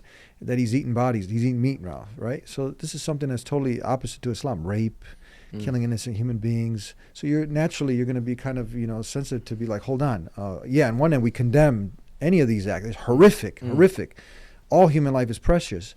But on the other end, you're stuck here between the whole mass media, and they're pushing all these things. But then when you look to it, you have a few independent journalists who are really doing what journalists are supposed to do. They're uncovering facts that most people, they're not digging a little deeper and seeing. What do you think about this? I think first of all, we can add one extra ayah to the justice, which is وَلَا يَجْرِمَنَّكُمْ شَنَآنُ قَوْمٍ عَلَىٰ أَلَّا تَعْدِيلُوا اعْدِلُوا هُوَ أَقْرَبُ لِلتَّقْوَى. Do not let, and the linguistic can suggest double meaning. So do not let your hatred of a people or their hatred of you lead you to be unjust. Be just, this is closer to truth. Before you go deeper, I want to add to this. And then you have also uncovered, you have some of these organizations who are pushing this out. I forgot what they're called. These stories are coming from disaster relief groups that are fighting for media attention and charitable donations. These groups are in the business of raising money. And right now, atrocity fundraising is a gold rush. Very wealthy and very emotional Jewish Westerners are opening up their wallets to organizations and charities. And these organizations are jockeying for position as the best charity to give money to. And nothing raises money like a good story. For example, Eli Beer, the president of United Hatzalah, went on a media tour around the United States, telling audiences that babies were placed in ovens and baked to death. A little baby in an oven. They put him in, these bastards put these babies in an oven and put on the oven. We found the kid a few hours later. This propelled him and his organization to the forefront of the media for several days, earning tons of awareness for his organization's work. He was able to leverage this media attention into several fundraisers where he managed to collect a whopping $50 million from shocked and appalled donors. But of course, the entire story was a lie. Israeli reporter Ishay Cohen investigated and determined that the story wasn't true. Another Israeli journalist, Chaim Leninson, had this to say about Eli Beer and the bullshit oven story. Like any good Jew who sees the rich, he thought about the money and told a story that does not exist. But this lie not only raised a ton of money for Eli Beer, it did considerable damage to the ceasefire movement and cost thousands of Palestinian children their lives. These organizations that are out there, they're actually getting money, collecting money from pushing many of these lies. See, there's a sort of race to the bottom taking place right now between competing Israeli disaster relief groups. It's a competition to see who can tell the most disturbing story. United Hatzalah isn't alone in doing this. They have a competitor in the disaster relief space called Zaka. And this group, Zaka, is responsible for some of the most obscene atrocity imaginations. These people lied about beheaded babies. They lied about mass rape. They even lied about a fetus being cut out of its mother. And just like United Hatzalah, Zaka is hungry for money right now. Go ahead. One of the things that is worth noting, one of the biggest thing that Israel is concerned about is not that the Palestinians can secure military victory, but that the Palestinians will be humanized. Yeah. If you remember in the first week, Al Jazeera published a video where they showed Palestinians, there's a woman frightened holding her baby, and the Palestinians are shouting, Usturuha, Usturuha, cover her, cover her. You know, show her that we have a humanity that the apartheid regime lacks. On Channel 12, the Israeli channel, when they interviewed somebody who was in one of the settlements, one of the settlers, she said, they asked her what was the experience like, and she said, yeah, when they came in we were scared, but then he says to me, I'm not here to harm you, I'm Muslim. And her literal reaction, Eddie, is, I was a bit surprised, but I felt relaxed. And they're like, but what did they do? What did they do? They walked around my house for 2 hours. He asked me if he could have a banana. I said yes, and he left. Israel was deeply concerned about these stories that were coming out, not from Muslim media, but from Israelis themselves. They were deeply concerned that there was sudden a humanization that was taking place of the Palestinians, which is why they sent that I-24 reporter to come out and begin the story of the beheaded babies. Even though you would think that if there was a story of beheaded babies, the Israelis would not hesitate to provide proof. But they didn't. And what made things even worse for her was that the IDF, when they were asked, they said, we haven't seen any evidence of beheaded babies. The IDF themselves said it. But the I-24 still went on with it, and CNN did 24-hour wall-to-wall coverage on the issue of the beheaded babies. When social media demanded proof, when they demanded that the evidence be given for this issue of beheaded babies, and social media was rife with it, where's the proof? Even I remember Belle True, one of the journalists, she reported on it. She tried to take the caveats to say, look, I haven't seen evidence, but she was lambasted for even regurgitating it, because the Independent ran it with it on the front page and put beheaded between quotation marks, as if to say legally we're not saying we saw it, but the damage was done. We know what media is like. You put the image out like that, that's it. Because they were unable to provide proof and evidence, eventually now nobody's talking about the beheaded babies anymore. Like even when Biden said it in the White House, when Biden said, I've seen the pictures, the White House came out and said the day after Biden hadn't seen those pictures. They denied Biden, because even those staff in the White House realized that, guys, let's be serious. It's coming from Israel. Like we know what they're like. We know they lie through their teeth. Like it's not, وَشَهَدَ شَاهِدٌ مِنْ أَهْلِهَا. Their own people were testifying against them. Did they uncover with the Shifa hospital? They were saying someone was under. Then it got disproved. They said there was, right? Even though Biden said, I've seen evidence there is a command center under Shifa hospital. They did Shifa hospital. They didn't find it underneath. But there's a reason why they're getting debunked. And this is the point I wanted to make here. The reason they're getting debunked is not because Biden and Netanyahu are calling these news journalists and telling them, please uphold journalistic integrity. It's because on social media, it's so loud. The demand for proof is so loud. Sheikh Hadi, I've never seen journalists apologize for their coverage of Palestine and Israel. I've never seen journalists apologize. And I don't think you've seen it either. MashaAllah, I assume you're a young man still, but older than me certainly. But you've probably never seen it either. The point being is, why did they apologize? They didn't apologize because they got a protest from the Israeli embassy. They apologized because there was such a loud denouncement of the poor journalistic integrity online that meant that they felt they had to come out to apologize, to push back against that. We are the ones with our loud voices forcing them to at least consider returning to that journalistic integrity. Even Clarissa Ward on CNN, some of her reporting was horrific. The bomb would be like miles away, and then she did this whole thing where she went on the floor and she went, oh, I can hear the bombs. And then you look at the Palestinians in Gaza, a bomb comes and they're doing an interview and they go, shh, and they continue giving the interview. So Clarissa, you're miles away. They're within the vicinity of the bombs. Why do you react this way in order to give, some sort of exaggerated response in order to create some hysteria? Whereas the Palestinians who are there giving the interviews are not reacting the way that you reacted. And the point is that eventually Clarissa Ward, when you look at the latest report of CNN going into Gaza when they went in, it's markedly different from how she was reporting before. And that's because of the pressure that was placed on CNN as a result of the public backlash over their failure to uphold journalistic integrity in looking deeply into the allegations that are being made by the Israelis. And if you notice, Sheikh Hadi, today, Israel is still pushing out accusations, but none of them gain traction anymore. Even the rape. Hillary Clinton came out to help with that PR campaign. She came out and said, you don't know what Hamas is like, and they commit the rape. But even Hillary Clinton, that momentum, I haven't heard that statement being made now about the rape, at least for the past week or so. It's been debunked because they all said it, and the reason why, there's a Dr. Asim Qureshi from Cage in the UK made a very good point when I read on Twitter. He said the reason why is that Israel is telling us what's happening, but the Palestinians are showing us what's happening. They're telling us, but these Palestinians are showing us. That's the difference this time. You're actually seeing the beheaded babies from the bombs. And exactly. So you're saying, okay, Israel is saying there are beheaded babies, but they haven't showed us a single image. Palestinians are showing you mutilated baby. There was a video, astaghfirullah, there was a video of a man saying he had a bag and he's collecting the limbs of his children. Like the limbs. He said, I can't find the arm. He said, has anybody, he's the limbs of his children. And you're seeing, because he holds the bag and you're seeing it with your own eyes. And the other reason that's really hitting the Israeli propaganda really hard is, and you would have seen this interview because it came last week, they asked the hostages, how were you treated? And she said, they played card with us. They said they taught one of our kids, like a new skill. They ate food with us. They were very friendly with us. Somebody said that the Israeli hostages have Stockholm syndrome. Like for example, the two old ladies in the beginning when they were released, and they turned around, they said Shalom Alaikum, and shook hands with them.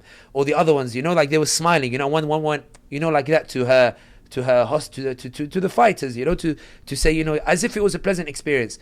And they said these people have Stockholm syndrome. And I saw a lovely response. They said, okay, let's suppose it's Stockholm syndrome. Why don't any of the Palestinian prisoners being released by Israel have Stockholm syndrome? Why are all the Palestinian prisoners being released from Israel, they come out in a headlock or they come out, with their collars being dragged? Why is it every Israeli hostage has Stockholm syndrome, but not a single Palestinian prisoner has Stockholm syndrome? Yeah. And that's what's making them panic with the PR, in that for the first time since 1948, the media is struggling to uphold the narrative that Palestinians are not human, and for the first time people are seeing Palestinians, and that is an unprecedented and permanent change. There's a lot to unpack. You're almost out of time, but you reminded me that's a whole different topic. The thousands, how many kids are being held without charge in maximum security prisons out there. It's unbelievable. We started with this former congresswoman, and I want people to just replace the term that she's using. Imagine if this is the kind of the rhetoric that at the time when people were committing a Holocaust, this evil acts that we condemn, this is something evil, and then they were fleeing to Muslim lands, as you explained in the beginning. How would you interpret, as we started with this woman, we'll end here, the words that she's using? And I want this to stick with people tomorrow, that because she was a former congresswoman, she has a big responsibility, a big platform. She's also the dean of a Christian college now. So are these the leaders that we want representing us? I ask our friends and neighbors out there, and I want you to let me know, how would you interpret these words? It's time that Gaza ends. The 2 million people who live there, they are clever assassins. They need to be removed from that land. That land needs to be turned into a national park. You see why I give a little intro to that. So just how do you, Wow. It seems like it's inciting. Isn't that, you've studied some international law. Isn't it? It seems like this is inciting genocide. Not just inciting genocide. It's It's inciting genocide. It is. No, it's inciting. And not only that, And look, I show deep respect to victims.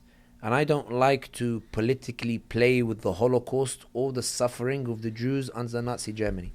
It was horrific by every stretch of the imagination. But, or rather, but might be the wrong word.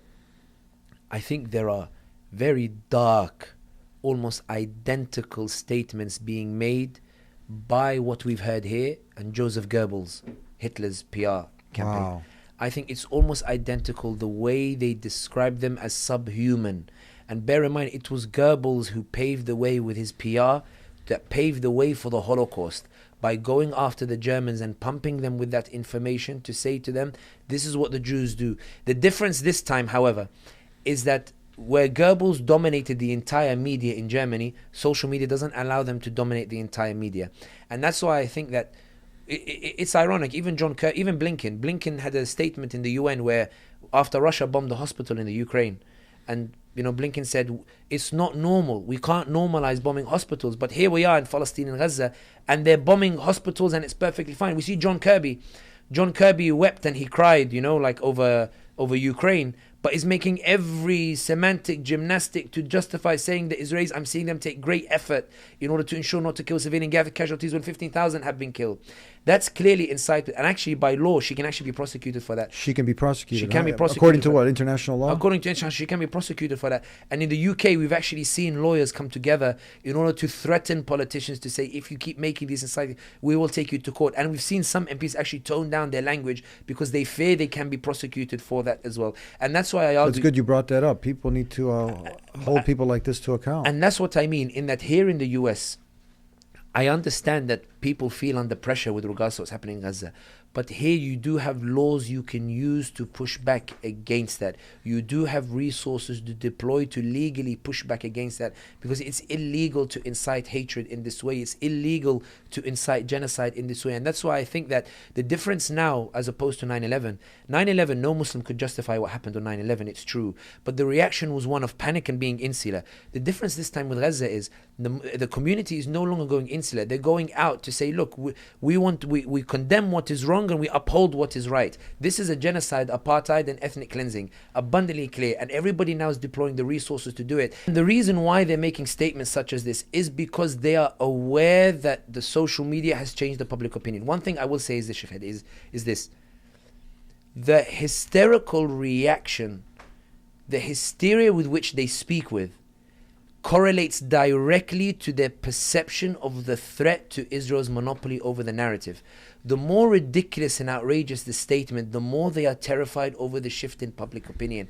In other words, when I hear that statement, it's inciting genocide, yes, but for me it's also a reflection of a deep concern that that rhetoric is not resonating with the population, that rhetoric of the past is not resonating, and so there's a need to up the ante in order to desperately try to restore some control over a narrative that has been lost, because we're seeing so many people who were pro-Israel yesterday today become pro-Palestinian. I saw a rapper who said, look, I don't know much about Palestine and Israel, but I know a genocide when I see one. I see the Deputy Prime Minister of Belgium coming out calling for sanctions against Israel. I see the Spain say that we're ready to recognize a Palestinian state. I see Macron calling for a ceasefire and rolling back on his statement where he said we need an international coalition against Hamas. He said, I didn't mean we need to wipe out Gaza itself. I've seen that when the US tries to establish an alliance in the Red Sea to counter the Houthi missiles, Saudi Arabia refuses to join, UAE refuses to join, France withdrew, Spain withdrew, Australia refused to join. I'm seeing that in the UN vote, when they did the Security Council vote, I'm seeing delays in the vote because US diplomats wanted time to convince Biden, and they pleaded with Biden and said, please don't use the veto, we're becoming a joke in the United Nations. I'm seeing the Daily Express, a right-wing paper in the UK, say people are increasingly no longer taking the US seriously anymore. I'm seeing the EU say we can't rely on the US anymore, we need to move forward. I'm seeing G7 diplomats in Financial Times saying that we can no longer rely on the global south to support us in Ukraine anymore. I'm seeing Biden desperately try to rally support for his plan for the day after and failing miserably. The point is, that statement is outrageous dangerous, but I read it as coming from a position of weakness, because they know they're losing control of the narrative. They know there are consequences to losing control of the narrative. They know the world is waking up. They know that people are shifting to pro-Palestine, and that hysterical language is a response to a hysteria over the fear that for the first time since 1948, the world is finally seeing what's really happening in Palestine, and that will have sweeping ramifications for the future of the discourse with regards to this conflict, very similar to apartheid South Africa, when public opinion changed, not even Margaret Thatcher, the UK Prime Minister, was able to stop the world from imposing sanctions on South Africa that led to the fall of the apartheid regime and Mandela coming to power. What do you think? This just came to mind. I'm enjoying listening to you. They are saying that since the Zionists hijacked, the ones who hijacked Judaism, they're trying to take over now Masjid al-Aqsa and build a third temple. What are your comments on this? Do you know much about this? No, it's not that. I'm trying to word it in a way that this is the real agenda now. This is a dark topic. I explain what I mean. The former Qatari Prime Minister Hamad bin Jassim put out a tweet one day where he said there is a Gulf state that is buying land from the Palestinians and giving it to the Israelis. Now I thought because Qatar and UAE don't like each other, it might be exaggeration. A few friends of mine came back from Palestine a few months ago, and I asked them about it, and they said that they've realized that that they have friends who have sold land to Arabs, and then the next day they've seen Israeli settlers turn up on that land with the title deed. So this isn't settlers occupying the home. This is settlers saying we bought the land because it was given to us by the Arab who bought the land from the Palestinians. So my job, for those who don't know, is basically I advise companies how to navigate political environments. For example, all this week, I've just been in meetings with clients every morning because of the time difference with the US, where they've said, look, we have our ships, they're approaching the Red Sea, should they cross, and when will this Houthi threat disappear? Because right now we're losing millions and that. Or they will say, for example, Erdogan passed a law in 2013, no alcohol after 10 p.m. An alcohol company will say, this will result in a fall of 35% of our profits. We want to know, will Erdogan win next year or not? If he's going to win next year, we'll tone down, we'll reel back our alcohol sales.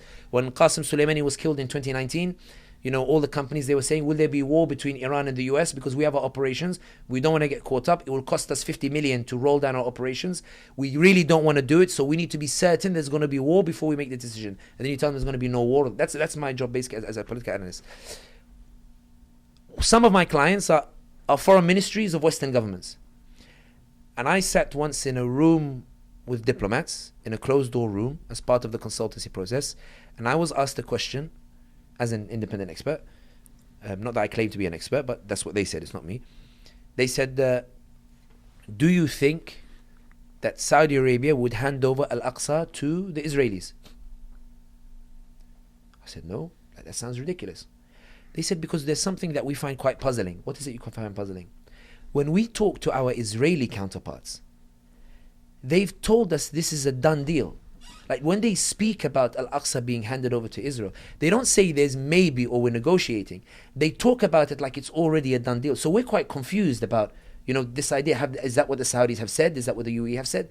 And the reason why I was shocked by it was not because it's the first time I've heard it, but because if you remember, there was an attempted coup in Jordan last year where King Abdullah arrested his half-brother, and he arrested Saudi's man in Jordan, who was once untouchable. And then there was sort of a diplomatic crisis between. And there's also been reports in the Arab media as well, like for the last couple of years, that bin Salman, the Saudi crown prince, has been pressuring Jordan to share the custodianship of Al-Aqsa. So for those who don't know, the king of Saudi Arabia is Khadim al-Haramain al-Sharifain, the Mecca Medina, the custodian of the two holy mosques, and King Abdullah of Jordan is the custodian of Al-Aqsa. Bin Salman has been pressuring Jordan to hand over the custodianship of Al-Aqsa to Saudi and UAE as a joint tripartite thing in the hope that he'll take it as well.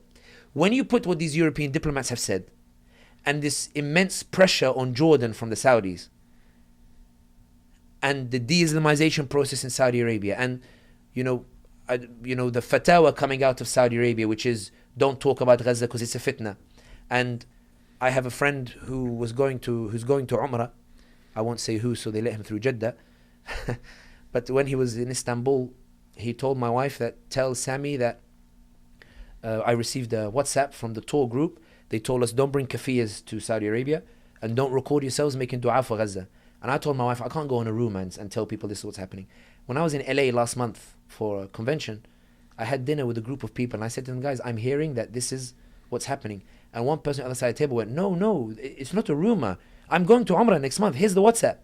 And the WhatsApp says, it's with a heavy heart that we inform you that we've been told by the Saudi authorities, no kafiyas, no recordings. And even, I don't know if you saw today, from the time of this recording, Turkey, the 2 Turkish teams were supposed to play in Saudi Arabia. The teams wanted to unfurl a banner of Turkey stands in support of Gaza. And they want to put a quote from Ataturk. The Saudis have said, if you're going to unfurl a banner of support for Gaza, we won't allow you to play the game in Saudi Arabia. Jared Kushner, 2 weeks or 3 weeks after October 7th, was in the heart of Saudi Arabia at the Davos in the Desert Forum, saying at a keynote speech that the Palestinians wanted to ruin normalization between Saudi and the Israelis and they will fail in this. And the Saudis didn't respond to it. They allowed him to say it in the heart of Saudi Arabia. And when Kushner came back to the US, he told The Hill or CNN that as a Jew, I feel safer in Saudi Arabia than I do on the US campuses. Meaning that he didn't receive any backlash over what Israel is doing, but he received backlash over what Israel is doing in the US. He didn't receive it in Saudi, but he received it in the US. Oman closed its airspace to Israeli planes or the like. Saudi still hasn't closed its airspace to the Israelis or the like. The point being is, going back to your question, when people are suggesting that there is a possibility that the Saudis and UAE will entertain the prospect of allowing Israel to have their way with Al-Aqsa, I think that based on these dynamics, there is a very real possibility, and this isn't me saying it. When the Saudi ambassador went to meet Mahmoud Abbas in Ramallah, in the West Bank, the Reuters reported, so I don't know, you remember bin Salman's interview with Fox News where he said, you know, we're getting closer to normalization every single day, and he says we're willing to accept anything that makes life easier for the Palestinians. Doesn't talk about Palestinian state. Reuters reported that the Saudis had informed the Americans that as long as they get a NATO-style security agreement and nuclear technology, because they don't want Iran to have a nuclear weapon and they don't have one, and support for Vision 2030, they are willing to set aside the demand for a Palestinian state. And then they invited the Palestinian Authority to Riyadh and offered a big cash package, and then they sent their Saudi ambassador to Ramallah. The Saudi ambassador wanted to go the whole way and pray in Al-Aqsa, to sort of say that this is being legitimized religiously. And the Palestinians told him, we will not let him set foot in Al-Aqsa because we know the Saudis are about to betray us. So I'm saying, my point is, even the Palestinians are aware that something ugly is afoot with regards to this idea of Saudi seeking custodianship over the Al-Aqsa Masjid. And so, to answer your question, I am very uneasy to hear European diplomats tell me that the Israelis are telling them that normalization will mean that Al-Aqsa is handed over to them and that they will have their way with it. I don't know if it will happen. All I'm saying is, if these senior diplomats are saying it, somebody is saying something somewhere, and the Saudis are not doing enough to rebut it. Because they could have said to me, Israelis are saying it and Saudis are categorically denying it. And I will say one thing, final point. The other thing I find deeply disconcerting is that the diplomats that I speak to say, and bear in mind, these are European diplomats expressing shock at this phenomenon. They said, when we talk to our Saudi counterparts, they don't bring up Gaza. They talk to us about NEOM and Vision 2030. We bring up Gaza in the conversation. And we're a bit surprised about this. And that's why I think that one of the reasons Israel has continued its offensive, in my opinion, and this is my responsibility, I'm saying it, I'm not saying it reflects the opinion of anybody at TheDeenShow or the like. I think one of the reasons is that Saudi and UAE privately are telling the Israelis, go get them. If it's Hamas, go get them.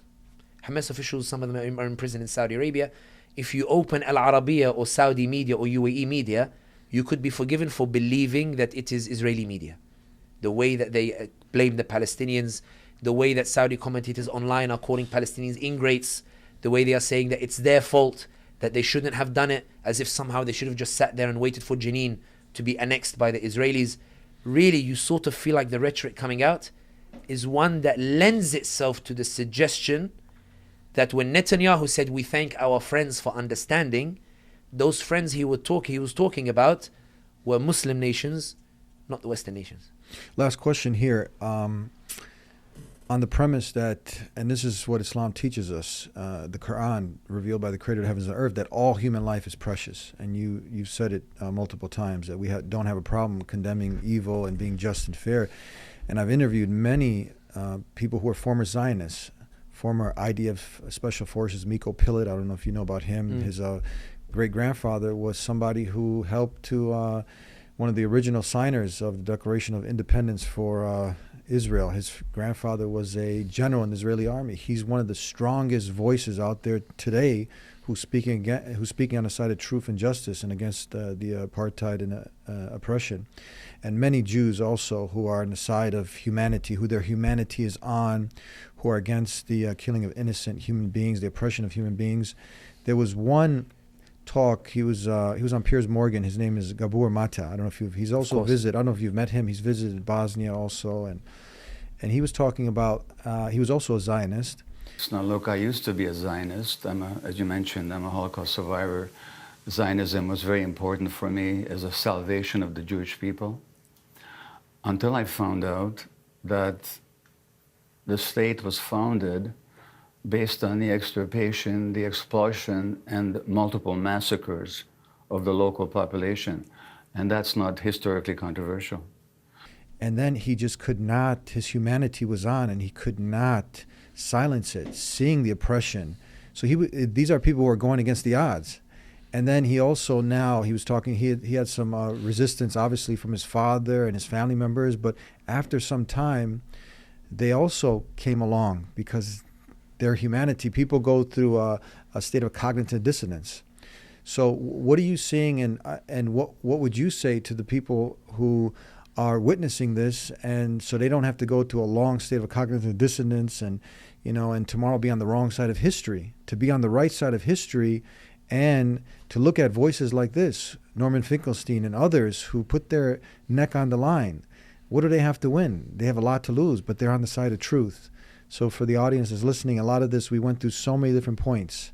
You have addressed it very clear. What do you have to say for the person who doesn't know much, but now they're learning, and they've been programmed with a lot of the programming that's out there? What would you say to them? I think one of the things that is worth noting is we call it humanity. Yeah. In Islam, there's a concept of the fitrah. Yeah. We say the Prophet Muhammad ﷺ was sent as a mercy to mankind. He wasn't sent to a chosen people. He was sent to mankind. And the reason being is that we believe as Muslims that every human being has a conscience. And that conscience we call the fitrah. And the fitrah resonates with justice and naturally hates injustice. Every human being is capable of this. And that's why I argue that the reason we have so many allies now with regards to what's happening in Palestine, and we see Gabo Mate and Norman Finkelstein, is their fitrah is screaming out that there is an injustice that is taking place that they cannot fathom. And the role of justice in Islam is so important that Ibn Khaldun said, Al-adlu asasul mulk wal-dhulmu mu'dhanun bi kharab al-umran. Justice is the foundation of all dominion, and oppression heralds the end of a dynasty. And what Ibn Taymiyyah said was even more profound. Ibn Taymiyyah actually said that Allah will preserve a non-Muslim state that is just, but destroy a Muslim state that is unjust. For Allah tolerates kufr, disbelief, with justice, but does not tolerate Islam with injustice. The point being is that this is why for the Muslim themselves, justice is at the pinnacle, regardless of who it is, Muslim or non-Muslim. If a Muslim doesn't stand for justice, they are abandoning one of the basic tenets of Islam that, according to Ibn Taymiyyah, will lead to the destruction of the Muslim state, no matter how many mosques it has or how many people are praying in those masajid. The reason why I say this is to show you the link between justice and fitrah, the link between justice and how it resonates with people who are now coming out for the sake of the Palestine or the like. And that's why I think the reality is that when Umar bin Abdul Aziz, and I'm giving these traditions to show how it resonates with the fitrah, Umar bin Abdul Aziz received a message from one of his governors, and he said, I have unruly tribes. The same way that Israel is trying to say that these Palestinians, they're barbarians, or they can only know force. I'm giving advice to the Israelis from Islam. When the governor he said, please send me a relief force, an army, so that I can control these barbaric tribes. Umar bin Abdul Aziz replies, and he says, the word that he uses, hassinha, I want to fortify it with an army.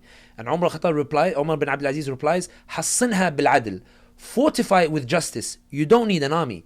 Give rights to the Palestinians, give their justice, Give them the right of return. Let them have their lands back. Let them have their homes back that they were unjustly kicked out. And you will find that the Palestinian vendetta was never against the Jew. The Palestinian vendetta was never against the Jewish population.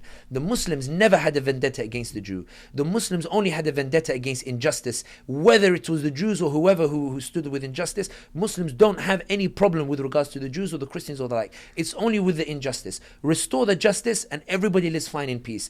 Everybody lives fine in coexistence, because it's injustice that leads to this cycle of violence over and over again. The same way that Gabor Mate told Piers Morgan, it's the injustice that leads to the cycle of violence over and over again. He used the example of the Hungarian Revolution. He used the example of something. It's the injustice that leads to this never-ending violence that we're seeing. Everybody is focusing on the symptom and not the disease. When you restore the justice, there's no need to resort to these violence. I'm not saying that violence is justified. I'm saying that violence doesn't emerge from justice. It emerges from injustice. And that's the point I want to say, in that now we have all these allies that are emerging who are resonating with their fitrah, is resonating with the justice. And that's the point why I want to emphasize, even to Muslims who are listening, when Allah gives the example of da'wah that we mentioned earlier, and He gives the next ayah where He says, for the one who you had enmity with today. And enmity here could be that they supported injustice before. Today they support justice. You gave the example. Gabor Mate says, I loved the idea of Israel before until I saw its reality. Many people are now seeing that reality, and that's something to celebrate, something that we can welcome, because what humanity agrees upon is justice. What humanity agrees upon is that justice is the essence of coexistence and the way that we operate in society. The reason we Muslims believe that Islam is the true religion is because Islam shows you how to achieve that justice in its interaction with other religions, in the way that we explained earlier, the coexistence in a way that Europe never managed to achieve under the white supremacist anti-Semitic. It was Islam that created the Jerusalem of Europe, Sarajevo, and created Cordoba and Granada, which became the Andalusia. It was Islam created something that Christendom never created, that Judaism never created. That's why we're asserting that we know what justice looks like. But I think it's a wonderful phenomenon that people are now seeing the justice for what it is, that we're seeing more allies emerge. Gabor Mate, Norman Finkelstein has always been in that position and the like, but we're seeing ordinary people also start to read and start to ask, because what prevented the Palestinian narrative from being delivered was a desperate Israeli attempt to prevent it. And that's why I think that there was a really interesting TikTok video where they showed an African American doing a video where she does like a sketch where she says, she's pretending to talk to someone, and she says, oh my God, they attacked us on October 7th, and these barbarians, and they killed civilians. Oh my God, why did they do that? I don't know, they're just barbarians, just humans. Oh my God, I'm scared. Like, what kind of world is this where people can just get up and attack you? I need to read about this. No, don't read about it. Don't read about it. Don't read about it. And then she looks at it and says, oh, you've been hoodwinking me all this time about what's actually happening. And that's why I think that what they're resonating with first and foremost is an innate sense of justice that exists in every human being, a fitrah.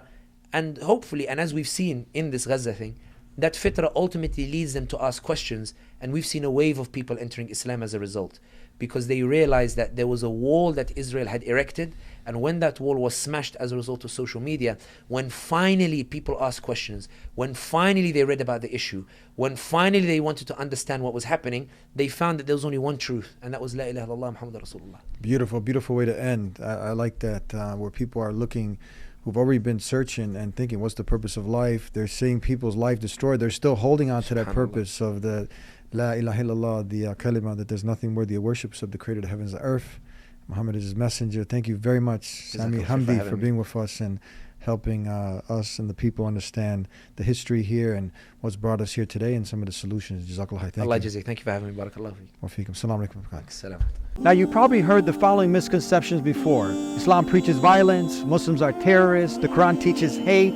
Surah 9 is the most violent chapter of the Quran. We know these are lies. Assalamu alaikum, brothers and sisters. It's your brother Eddie from The Deen Show, and I want to invite you to take part in this opportunity of a lifetime. We're on a mission to shatter these myths and shine a light on the beauty of Islam. This is why we need to support the Deen Center. So we're here at the property at the Dean Center. We might not have billions of dollars like Hollywood or the global news channels, but we got something more important, our unwavering faith, and people like you who stand behind us. This is an Ummah project. We need a lot of support. That's where you guys come in. The Dean Center will be a bridge of understanding for everyone seeking knowledge in understanding Islam and Muslims. Let's be the change. Let's be the voice. Stand with us and let's make a difference one heart at a time. Click the link below. Donate right now. May God Almighty Allah reward all of you.